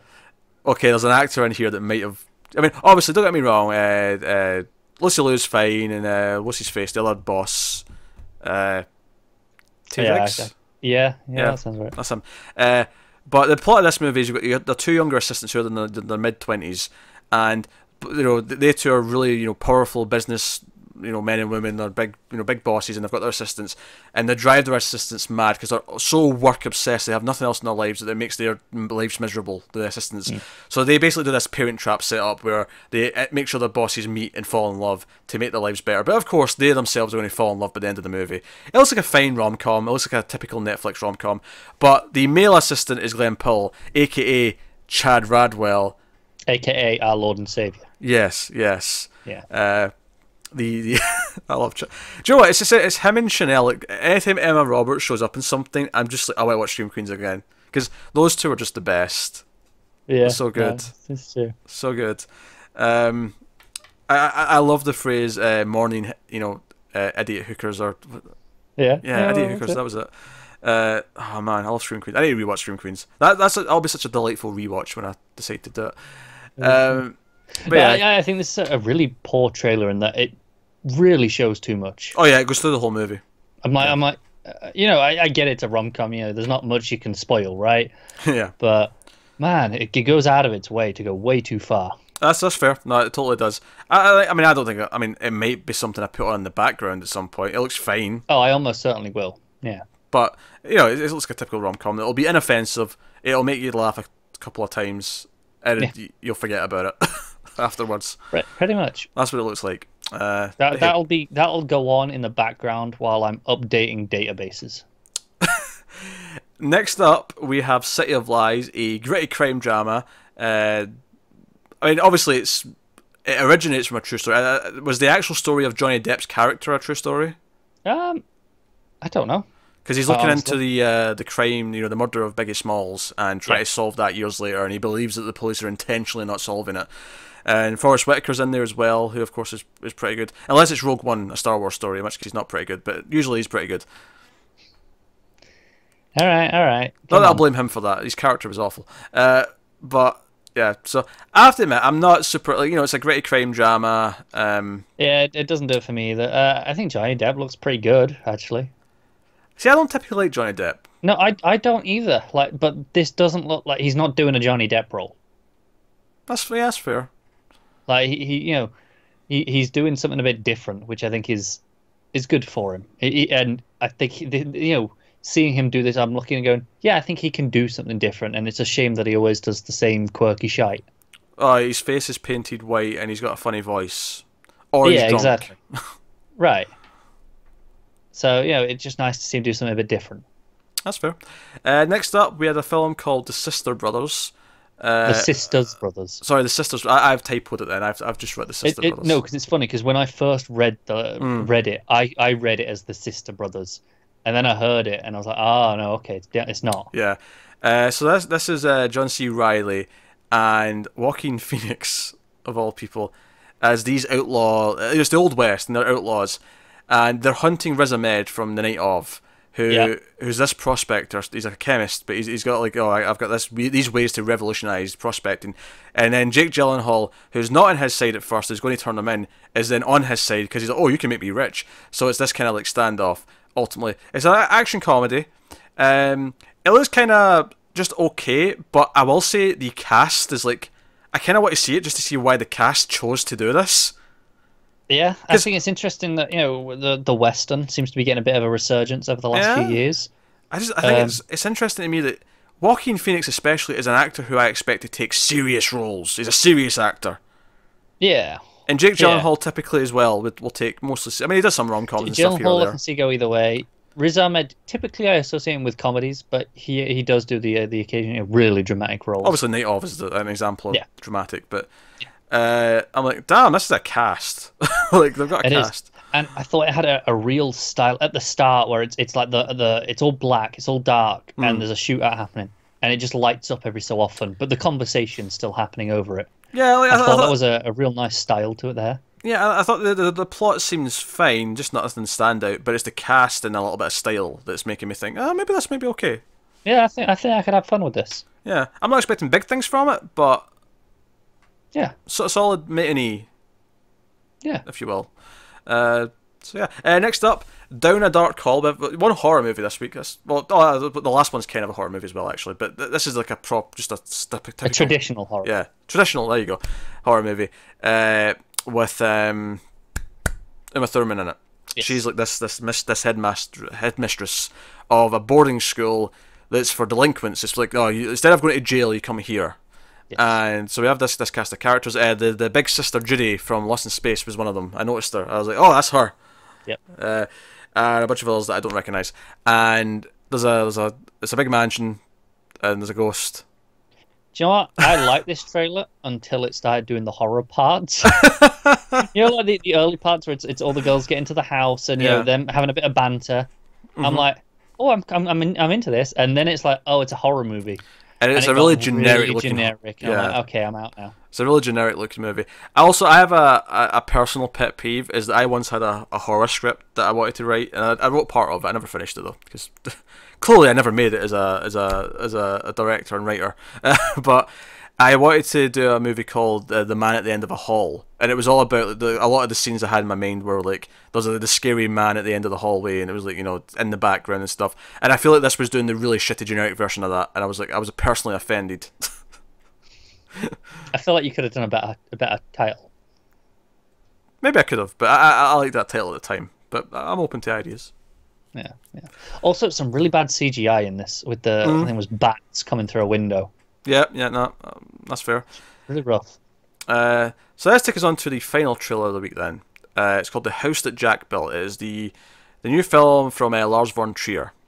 Yeah, because we're due him to pop up every so often. Yeah, and what's his face? Matt Dillon. I always forget his name for some reason. I always remember Matt, and then I'm like, what's his last name? But Dillon.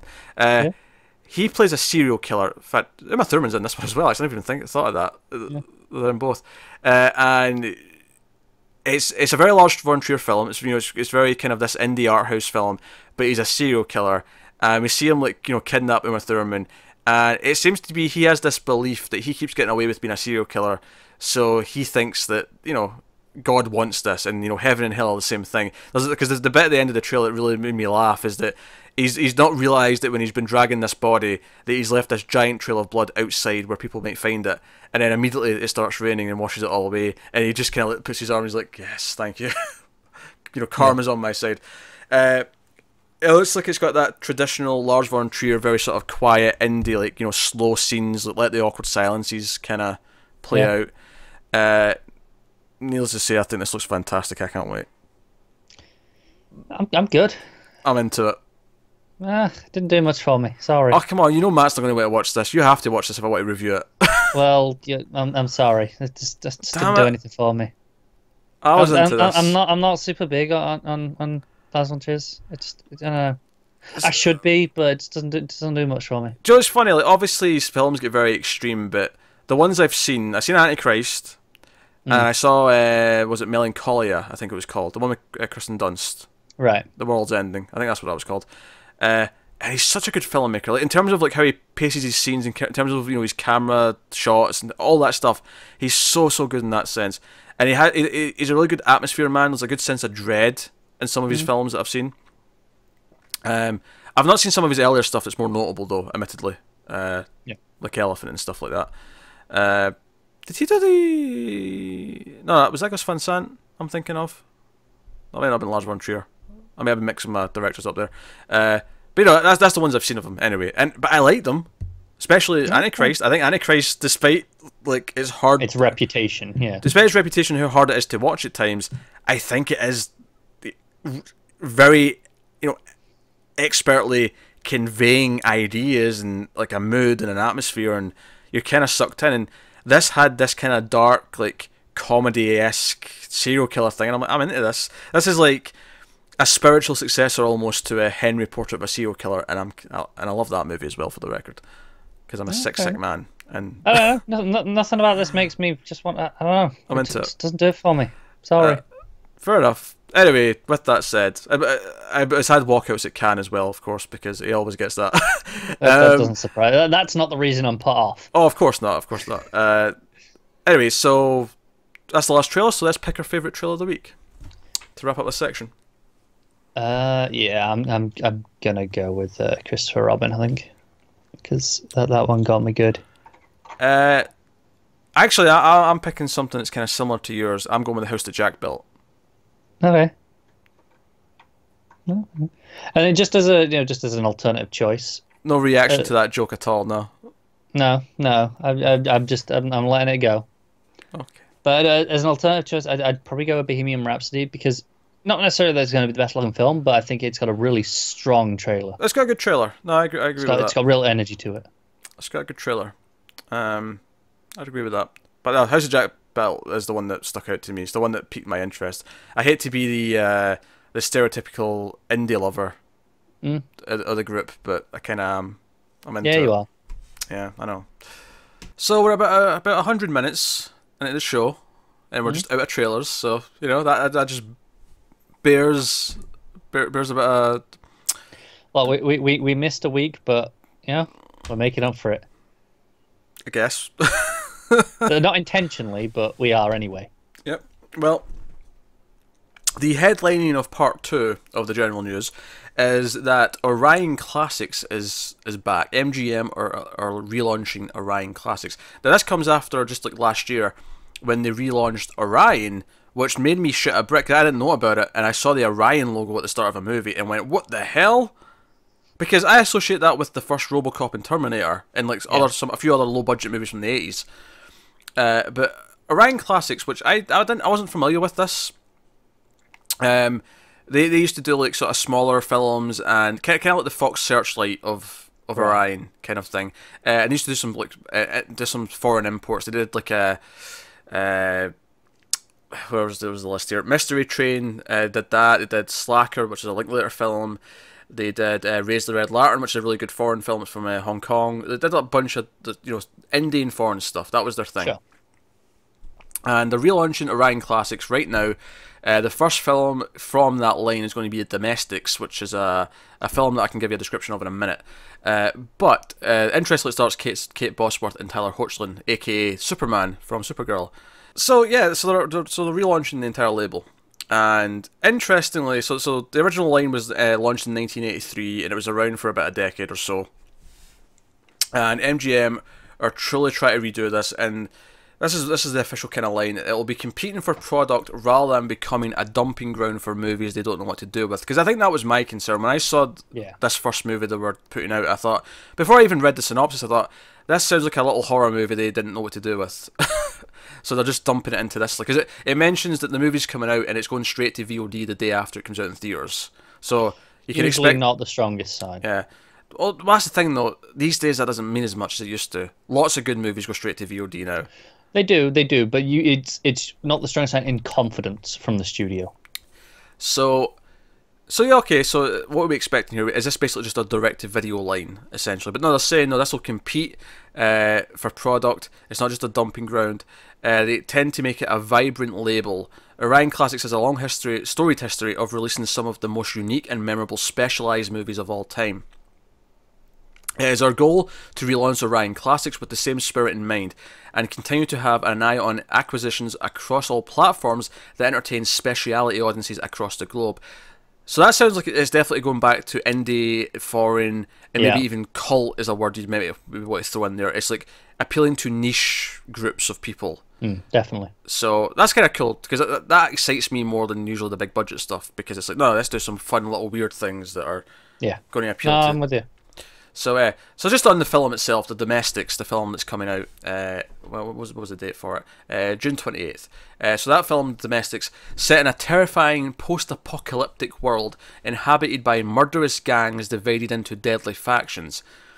Nina, played by Bosworth, and Mark, played by Hochland, race desperately across the lawless countryside in search of safety. As one depraved group narrows their search for the couple, they must work together as they are pushed to the breaking point in order to survive. So it's a post-apocalyptic movie, which I did not see coming, I have to admit. No, it's interesting. So, I don't know, maybe the movie will be good, maybe it won't be. But I think it was worth mentioning there's an entire new line of like films coming from this. Yeah, no, it is interesting. They say when this is coming, this one? End of June. End of June, okay. So they're kicking right into it. You get a benchmark for quality reasonably soon. They even mentioned that they're looking about 10 films a year. That's their plan. Maybe not this year because they're starting halfway through. Yeah. But that was their plan, is about 10. So one every month, give or take. 6 weeks or so. Yeah. One every month with a couple of months off here or there. Yeah. But like I said, every 6 weeks or so. That works out. So yeah. But it does sound like they're not going to make films, they're going to acquire films and release them that have been made. So, no, something to look out for maybe. Sounds more like they want to compete with like Netflix. Like that style of, the way Netflix does a lot of acquisitions. I would maybe even go as far to say, maybe compete like with A24. Yeah, A24 true. do make some of their own stuff, but like just in the sense of mostly they acquire stuff like at festivals and things like that. So, I don't know. But it sounds cool. Next up, the Expendables 4 and Rambo 5 have already had a deal made. Chinese exhibition giant Dede has pre-bought the mainland China distribution rights to both of those films, which is interesting because to me that basically says, okay, they're definitely happening because they're essentially co-financing them now because they've already paid for them. So, I mean, don't get me wrong, they were pretty likely to happen anyway. But I feel like the likelihood just shot through the roof. It's like, no. They're guaranteed now. Yeah, China paid for them now. So Millennium are, of course, the company making them, domestically. And we're expecting Rambo 5 is going to start shooting in September this year. Expendables 4 starts shooting in early 2019. So they're both kind of on the horizon. And we'll see how they shape out. And, I'm a fan of both franchises to some extent. So I hope they're good. We'll see how it cool. happens. I have no interest in either personally, but cool. That's fine. Yeah, again, I don't like 90s action movies and the stars. Just, I've got a little opinion on the movies themselves. That's it. I stand by you will probably like and enjoy First Blood if you ever actually get around to watching it. Maybe eventually. Because it's not just an action movie. But hey, next up, Elizabeth Moss and Michael Stuhlbarg have been set in a film called Shirley, about the famous horror author Shirley Jackson, based on Susan Scarf Merrill's book of the same name. The 2014 novel tells the story of a young couple that moves in with Jackson and her Bennington College professor husband, Stanley Hyman, in the hopes of starting a new life. Instead, they find themselves fodder for a psychodrama that inspires Jackson's next major novel. I wasn't sure if I should put this in the horror section, I have to admit. But I'm getting more of a psychological thriller. Yeah, that's what I'm getting more. But what do you think? I think that sounds pretty interesting. Like Elizabeth Moss, obviously. I'm not entirely sure what it's going to be because it's kind of sound like somewhat biographical, somewhat psychological. Yeah, I'm not getting biographical. I don't think. I feel like it's going to be more sort of inspired by. Yeah, this couple moves in and it'll be like. I mean, I don't know what the weird psychological things are going to happen. Like, is it going to say that Shirley herself and her husband are the ones causing it, or does something weird happen to the couple that's just the inspiration? The reason I say biographical is it sounds like they're the inspiration for one of the stories. So it's like this is the the real life story that inspires. Oh yeah, I just mean more that it's not going to like do any other parts of her life. It'll just be this. Oh no, of course not. Yeah. So I don't know. But I like Elizabeth Moss, as you said, so she's really good. So it'll be good. Next up, Gary Oldman is going to direct and star as well as write a film called Flying Horse, a fact-based story of a photographer who helped develop the moving picture. and also the dark moments in his life. I'm about to tell you what the sort of synopsis for this. I did not realise the person who invented the moving picture had such an interesting and eventful dark life. So, really, here we go. Flying horse, because the first moving image ever was a horse. That's hence the title. Flying horse captures the story of Edward. I assume that's Edward. It's actually spelled Ed Weird with EA in the word part, but yeah, I'll just say Edward. I think it's got EA at the start as well. It's Ed Weird. I am Edward. Sounds like a really weird accent. Edward Muybridge, the photographer who is considered one of the true fathers of the moving image. In 1872, Muybridge was living his life as a successful photographer and contracted by the former governor of California to capture a horse in motion. And then his life exploded when he discovered that his wife Flora was having an affair with the dapper critic Major Harry Larkins. The dapper critic, I like that phrase, the dapper critic. Muybridge's story turns to one of revenge, murder, and the search for justice. He killed his wife lover and was later acquitted on grounds of justifiable homicide. Justifiable homicide. Was it justifiable because he, you know, he did do what he said he did? You know, he was cheating, you know, his wife was cheating with him? I don't know. I feel like whatever qualifies as justifiable, it doesn't hold up now in court. It's probably changed. Yeah, it's probably changed since then. What an interesting rule, though. If your wife cheats on you, you're allowed to kill the guy. This is just a rule. Seems like a fair rule to me. Oh dear, you'd be terrified though of like that you're the other guy. Like maybe you're seeing someone, she's not told you she's married. And then it's fair game for you to be murdered. Yes. Yeah. That's a trap. Right. That is terrifying. You don't want that. And second thoughts, it's good that they've changed that rule. Maybe it's only justifiable if they know. But how eventful is that? He invents the moving image, but also this whole murder thing. Yeah, that's true. So you know, that's interesting. Gary Oldman, obviously, I like a lot as an actor. Yeah. Has he directed and written? No, he did recently. I think he just recently had his debut as a director. Right. Okay. So no, it's interesting. Yeah, it definitely sounds like a one-man passion project. It does, yeah. So I like the premise, and I like the Oldman. So just hoping. Yeah, definitely. So next up, Juno Temple, and also Lena Headey from Game of Thrones, and Mark Hassan are going to star in Crooks, the latest film, and this is why I was really, because this is one that may get taken out, but it's directed by Mickey Keaton, who directed a film called Darling that I absolutely freaking loved. He had a movie after that I've not gotten to yet, and I should get to it. Darling was fantastic. Yeah, I forgot you've seen that as well, actually. Yeah, I love Darling. Yeah. I love that movie to bits. The movie's set in Sin City in 1968, where a pair of hustlers, Johnny, played by Kassan, and Faye, played by Temple, rob the decaying Moonlight Casino. Faye double-crosses Johnny and takes off with the money, and is soon pursued by the oldest and deadliest assassin in town. Worse still, Faye meets Blanche, played by Headey, a friendly but crazy waitress at a truck stop. That's it. Okay. I'm into it. Usually, I mean, again, the premise doesn't grab me that much. It's kind of like a heist robbery sort of thing gone wrong. Do you know the thing is, though? Because I've seen Mickey Keaton's other film, I get the expectations is completely different to what you'd get just from the premise. Yeah. And then the part of it that does stick out to me, though, is the way it says it's in Sin City in 1968. Like, it almost feels like it's in, like, a city that could have existed in 1968. It's not like... That tells me it's going to be kind of have this weird kind of... You know how, not like... quite real. Yeah, have you seen, like, a girl who walks home alone at night? Yeah. And like, they never name that city, that town. It's just kind of, this is a place that could exist. It gives me that kind of vibe.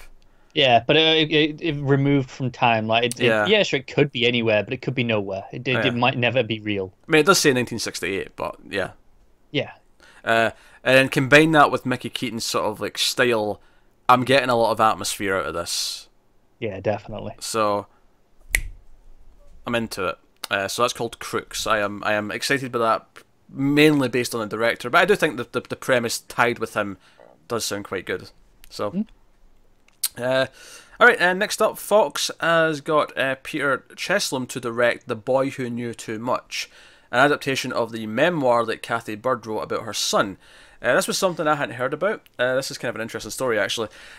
From the age of 2, Christian Haupt, began an obsession with baseball, insisting on wearing a baseball uniform and talking about his experiences of being a pro ball player in the 1920s and 30s. This is a kid who's alive today, right? Just for context. This is a kid who's, I don't know what age he is now, but he's maybe 10 now.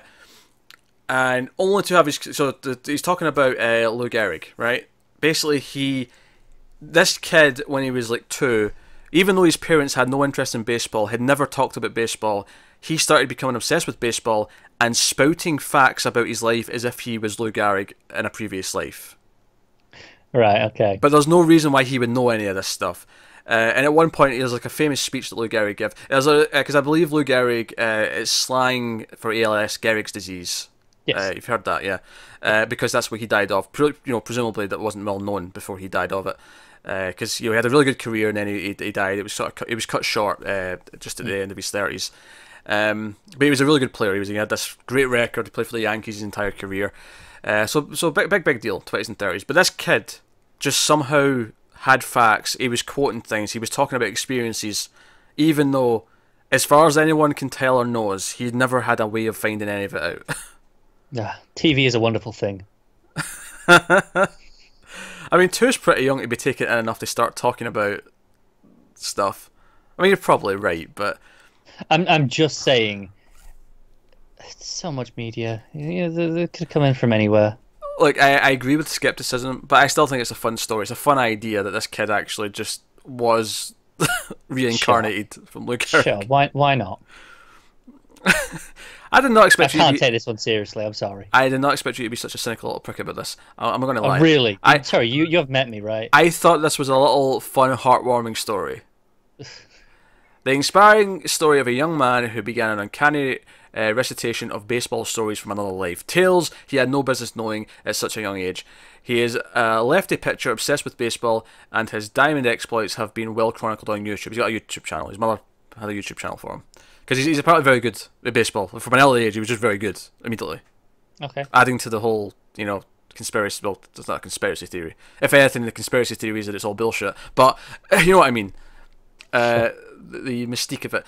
He was the youngest person to ever throw out a pitch at Dodger Stadium. That's how big he got. Like, they acknowledged it enough that they let him throw out a pitch in the actual stadium. After his mother put a tape of Christian's highlights online, Adam Sandler gave him a cameo in his 2012 film That's My Boy. So we're getting a movie about this kid. Great. I'm good, frankly. I'll be honest, I thought this was kind of sweet, but Connor clearly... I think it sounds like a load of bollocks.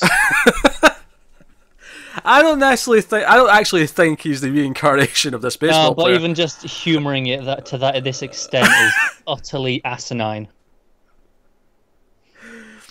I want no part in supporting this. So you're saying if you had a kid, right, and they started recounting identical stories, even though you knew for a fact that they never watched anything on TV about I don't know for a fact. They watch TV without me knowing.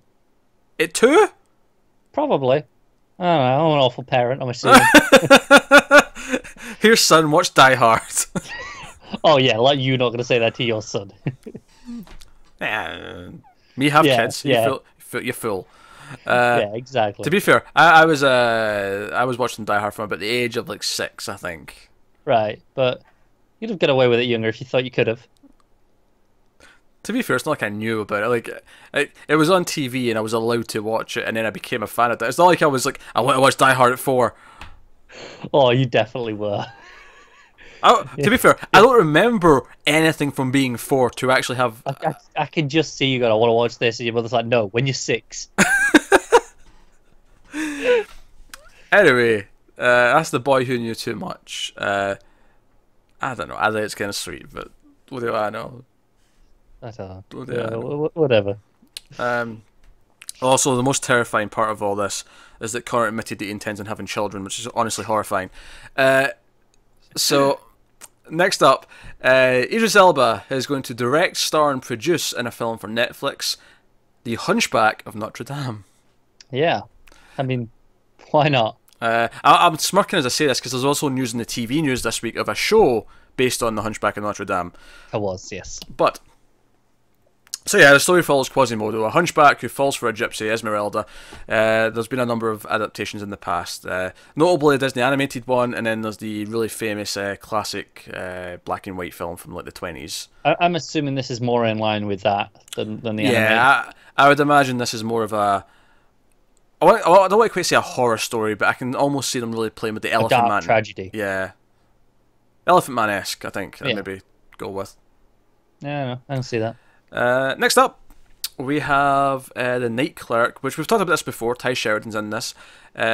He's on the autism spectrum. When a woman is murdered during his shift, he becomes the prime suspect. As the police investigation closes in, Bart makes a personal connection with a beautiful guest named Andrea, but soon realises that he must stop the real murderer before she becomes his next victim. I remember talking about this and saying, I could see how this could be terrible, but I also see the potential of it being good. The news this week is that it divides some cast members to it. Helen Hunt's been added to the cast, Ana de Armas has been added to the cast, and John Leguizamo has been added to the cast. So they're shaping up the cast, you know. Yeah, yeah. So hey ho.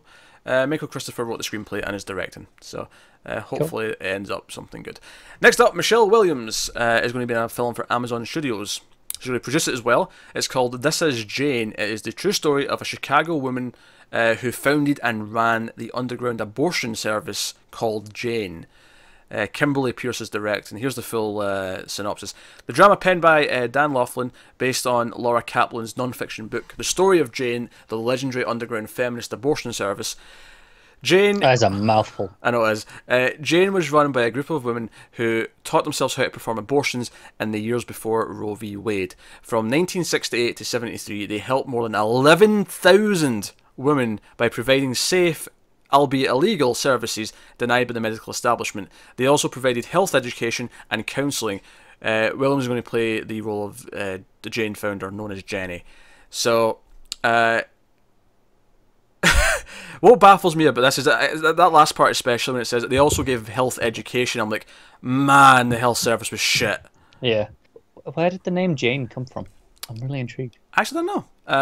But I'm sure that's something I thought the synopsis might tell me, but it didn't. No, I'm sure you could just Google it, but I'm also sure that... I could wait, and it'll tell me in the movie. Yeah, and it'll be like, oh, this is why it's called Jane. That's kind of cool. Yeah, it'll be a nice little reveal moment, right? No, it sounds interesting that they had to go to this. What I think is fascinating is, as I've heard of like black market abortions before, but I love the idea of like this. They almost designed an institution that was actually professional. It was just illegal, but they they were properly trained.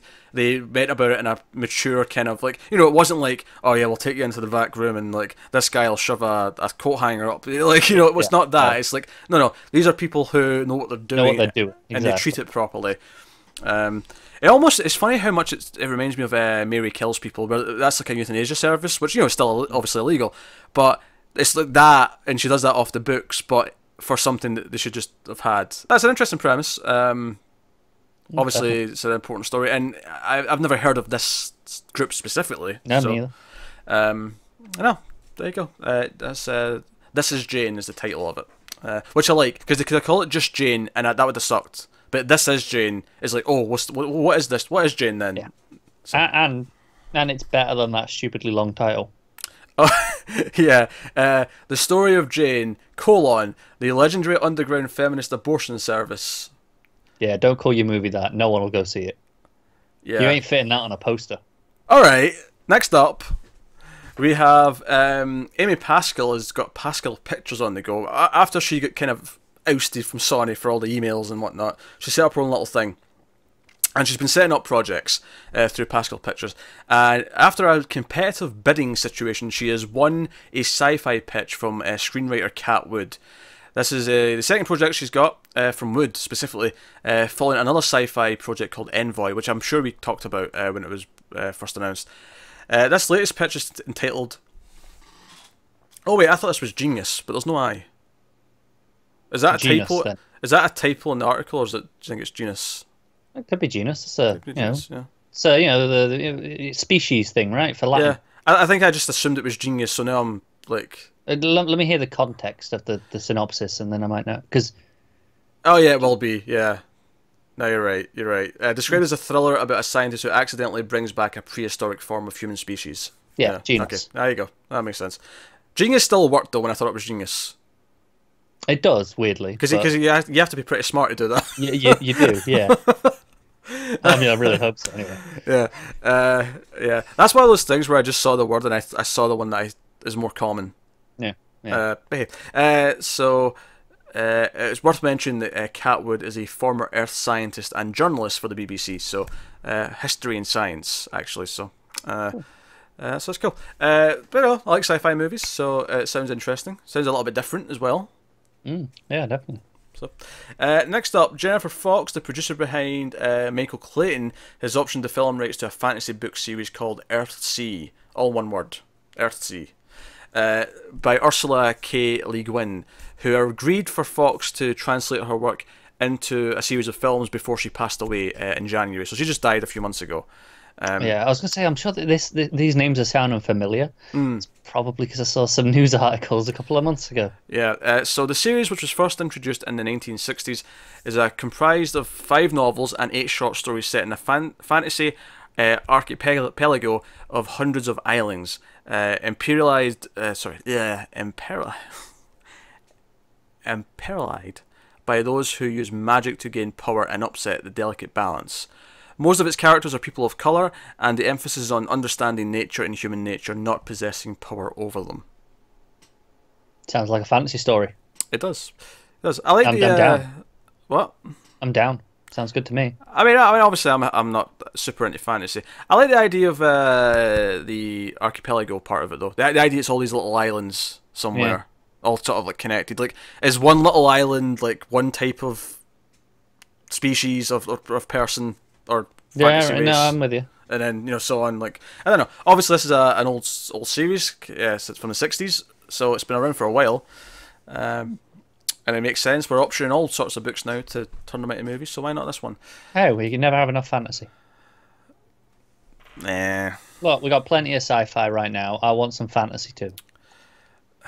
It should always be more sci-fi than fantasy. That's my stance on the matter. So next up, Ann Dowd, Jeff Perry and Alison Tolman. Alison Tolman you might know from season 1 of Fargo. Right. So they're going to be in a film called Speed of Life, which is written and directed by Liz Manashil. It is an ode to David Bowie, the song of the same name, which I assume you know. Yeah. And it follows a woman who has a chance to reflect on her own life when a wormhole opens upon David Bowie's death. I'm kind of into this. It's weird enough that I'm intrigued. Yeah. And obviously Ann Dowd's a really good actress. Alison Tolman's been pretty good in what I've seen her in. So I can't deny I'm intrigued. They're actually using David Bowie's death, which triggers a wormhole opening, and this leads to some sort of, personal coming of age story or something. I don't know. Yeah. Whatever they're doing with it. It sounds like a story about identity. Yes. Right, fine, which ties into Bowie quite nicely. It feels like the sort of sci-fi movie that it's going to be like a Brit Marling thing, like the OA. I feel it's going to have that tone. Yeah, I know what you mean. That's just my guess. Okay. But that will take us on to the horror section of the news. So, first up, BCL Finance Group has signed a deal to complete the financing package for a horror film called Superstition: The Rule of Threes. It's wrapped production already in Georgia, and it's currently filming in Louisiana, so it's had a couple of different locations. The cast includes Amanda Kearney, Shad Moss, Ludacris, Lauren Alyssa McLean, Tyrell Hill, Taylor Page, and Tyga. I know absolutely none of those people, but I started the list. I thought, I don't want to leave someone out, so I'll just go through the whole thing. The story takes place after 2 unrelated deaths occur on a university campus, when with a co-ed and her friends unwittingly pulled into participating in the Dead Pool, an online game based on the superstition that deaths come in threes, in which students place bets on who will die next. What starts as an immature joke soon turns into terror when she learns that her selection has died in an automobile accident. An automobile accident, to say that properly. It's late, guys. I'm starting to mess up my words. Then she discovers that her friends are being killed one by one, making her the prime suspect. Honestly, I think this sounds like a really bad generic horror movie. This sounds like it's going to fall into the same realms as Truth or Dare, as Friend Request, any like haunted, shitty movie from February from the last couple of years. Yeah, I'm good. January, February. I can quite happily never hear about this again. I agree. Unfortunately, me and Tim will probably end up having to see it. I will leave that one to your horror expertise. Better than seeing Solo. So next, you don't mean that. I kind of do. I'm sorry, but I kind of do. Andrea Riseborough, who was in Birdman, and Christopher Abbott, who was in First Man, will lead Brandon Cronenberg's sophomore film Possessor. This is the son of David Cronenberg, who of course is a big name in the horror world. Cronenberg is directing from a script he wrote about Teza Voss, Teza Voss, an agent for a secretive organisation who uses brain implant technology to inhabit other people's bodies, driving them to commit assassinations for the benefit of high-paying clients. But something goes wrong on her routine job, and she soon finds herself trapped in the mind of an unwitting suspect, whose appetite for violence turns out to rival her own. So, just to sum this up, if that was hard to follow, the premise of this film is that they hijack other people's bodies to commit assassination so there's no trace back to them, and she ends up in a person's body, gets trapped in there, and it turns out the guy she's in is actually like a really vicious serial killer. So he's actually much worse than she is, and she's in there trapped. That is a fantastic premise. Yeah, it's pretty good. I like it. I'm going to have to... This is his second film. I'm going to have to go and find what his first movie was, because I'm curious now. Because that sounds good. It does. I'm into this.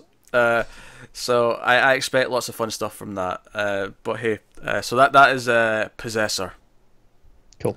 Which is cool, because I think I hear that and think, oh, it's going to be a shitty possession movie. Yeah. But it's not. It's completely different. It is possession, but it's a completely different type of possession. Yeah.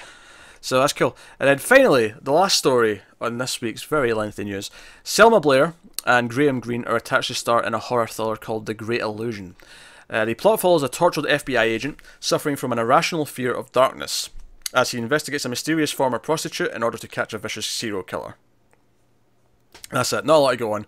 It said it was a horror movie though, so I put it in the horror section, even though I agree it sounds more like a FBI thriller. But it does, and I have very little opinion because there's very little to go on. Yeah, Oscar Cardenas, Cardenas, who's starring in the film as well, also co-wrote it with his daughter Maria Gabriela Cardenas, who is directing the film, and it's her feature debut. So, I mean, it's not interesting 'cause I don't know who they are, but I mean, okay, all right, so. I just mean, there's nothing there for me to get excited about, but I can't say, oh, it sounds bad. It's just, it sounds like the barest minimum of what they need to tell me. Yeah, I have no idea. It's just not a lot to go on. Honestly, the best part of this whole story is that, sometimes at the end of these, the actors or the directors they've mentioned, they'll say, oh, you can currently find them in this. You can see them recently in this thing. They said this, Selma Blair can currently be seen in Netflix's Lost in Space. Yeah, she's in like 2 scenes in the middle of the season. That is such a weird thing to say. Hey, you can go see Selma Blair in this. Yeah.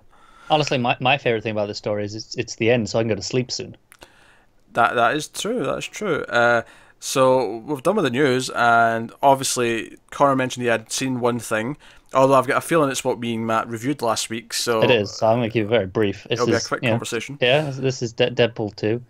I had a blast with this. I don't think it's quite as funny as the first one, but I think it's a tighter film, and I think it's got some really nice action sequences to it.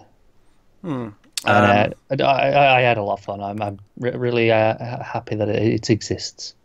I was a lot more lukewarm on it. You can go and check out the review to see why I was a lot more lukewarm on it. There were some things that did. There was one thing that did early on that really pissed me off, and it kind of set me off in this bad mood. But ultimately, I just don't think Deadpool's. I just don't find them as funny as other people do. That's fair. No, the humour really works for me. Domino was pretty cool though. I liked her power. Yeah. Could use more with her. But so basically, what's left to tell you is what's coming up movie-wise on the channel and on our various audio feeds. It is worth mentioning that we will be getting to the overload for the month soon, which is Bill and Ted's Excellent Adventure, when Matt finally graces me with his appearance for that. But that's coming up soon. We just put up for patrons the returning influx after the hiatus, which is the first half of the top 50 movies of the 1990s. That's up for patrons. Also coming before part 2 of that is the last Patreon pick, the vote winner, which was My Neighbor Totoro.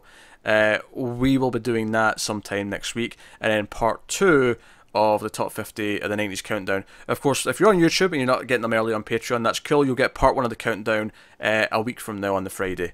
Yes. And we'll be back to the regular schedule of an episode every Friday. We do have makeup episodes scheduled for July, where we're going to have a couple of weeks where we'll have 2 episodes to make up for the weeks that we've missed whilst we're on hiatus. So we'll be making up. Well, there's like 4 or 5 extra episodes on top of the regular schedule. Scheduled. Yeah, so it is happening. Once the schedule dies down a little bit more. Obviously, we're at the point now where we can put them back in just on a normal basis. So look forward to that. So you can check that out. So if you're on Patreon, obviously there's a small bit of time left for this month's vote. If you're a patron or you want to sign up to Patreon to go and vote in that, it's 4 films that were very high up on our last countdown, which was the sci-fi countdown. 2001: A Space Odyssey, Gravity, The Thing, and Moon. Were the 4 options. So you can go vote in that if you're a patron or if you're thinking about signing up to Patreon. Of course, that's going to be a supporting us, is patreon.com/MailFuzzTV. There's other bonuses that are going up soon. Next month, we'll do our first ever 1.21 Extra, which is me and Connor talking about a topic of some kind. The first episode is going to be about aspect ratios. Yeah, if that's not going to turn some people off. Oh no, it should be good fun. I'll give a bit of history. We'll talk about the effect of the different ratios. And how they, just some fun stuff. I enjoy aspect ratios anyway. We'll talk about aspect ratios, and we'll have a blast. And it was requested as well. Yeah. People want to hear you talk on aspect ratios even more. Don't get me wrong. I was already planning it, but it was also requested. So he gets to go first. But yeah, so that's the thing that's coming next month. Again, that's exclusive to patrons. But we got reviews coming up. There will be a solo review of some sort. Whether I'm on it, it's going to be up for debate. But at the very least, Matt and Connor will be talking about it sometime early next week, I imagine. And that's what's planned. And it's a couple of weeks after that before we get another new release to talk about in Gigawatts. But me and Tim will be back in streams. Apologies to anyone who was looking for a streams after midnight this week. We didn't have one. That was not a planned thing. That was very last minute. Tim just had to kind of leave town for a couple of days, and because of that there was no episode this week, but we actually do have next few episodes planned, and we've got the next one's going to be the Strangers, the original Strangers, so we can do the second one soon after, and we've got a little bonus one planned as well. So streams will be back full force next week. So there you go, that is everything coming up. So thank you very much for watching or listening. We appreciate it loads. Like, subscribe, all that stuff. Get us on the Twitters at mailed_fuzz for channel updates. And that's us. So thank you once again. We always appreciate it. Keep watching movies, and we'll see you next time.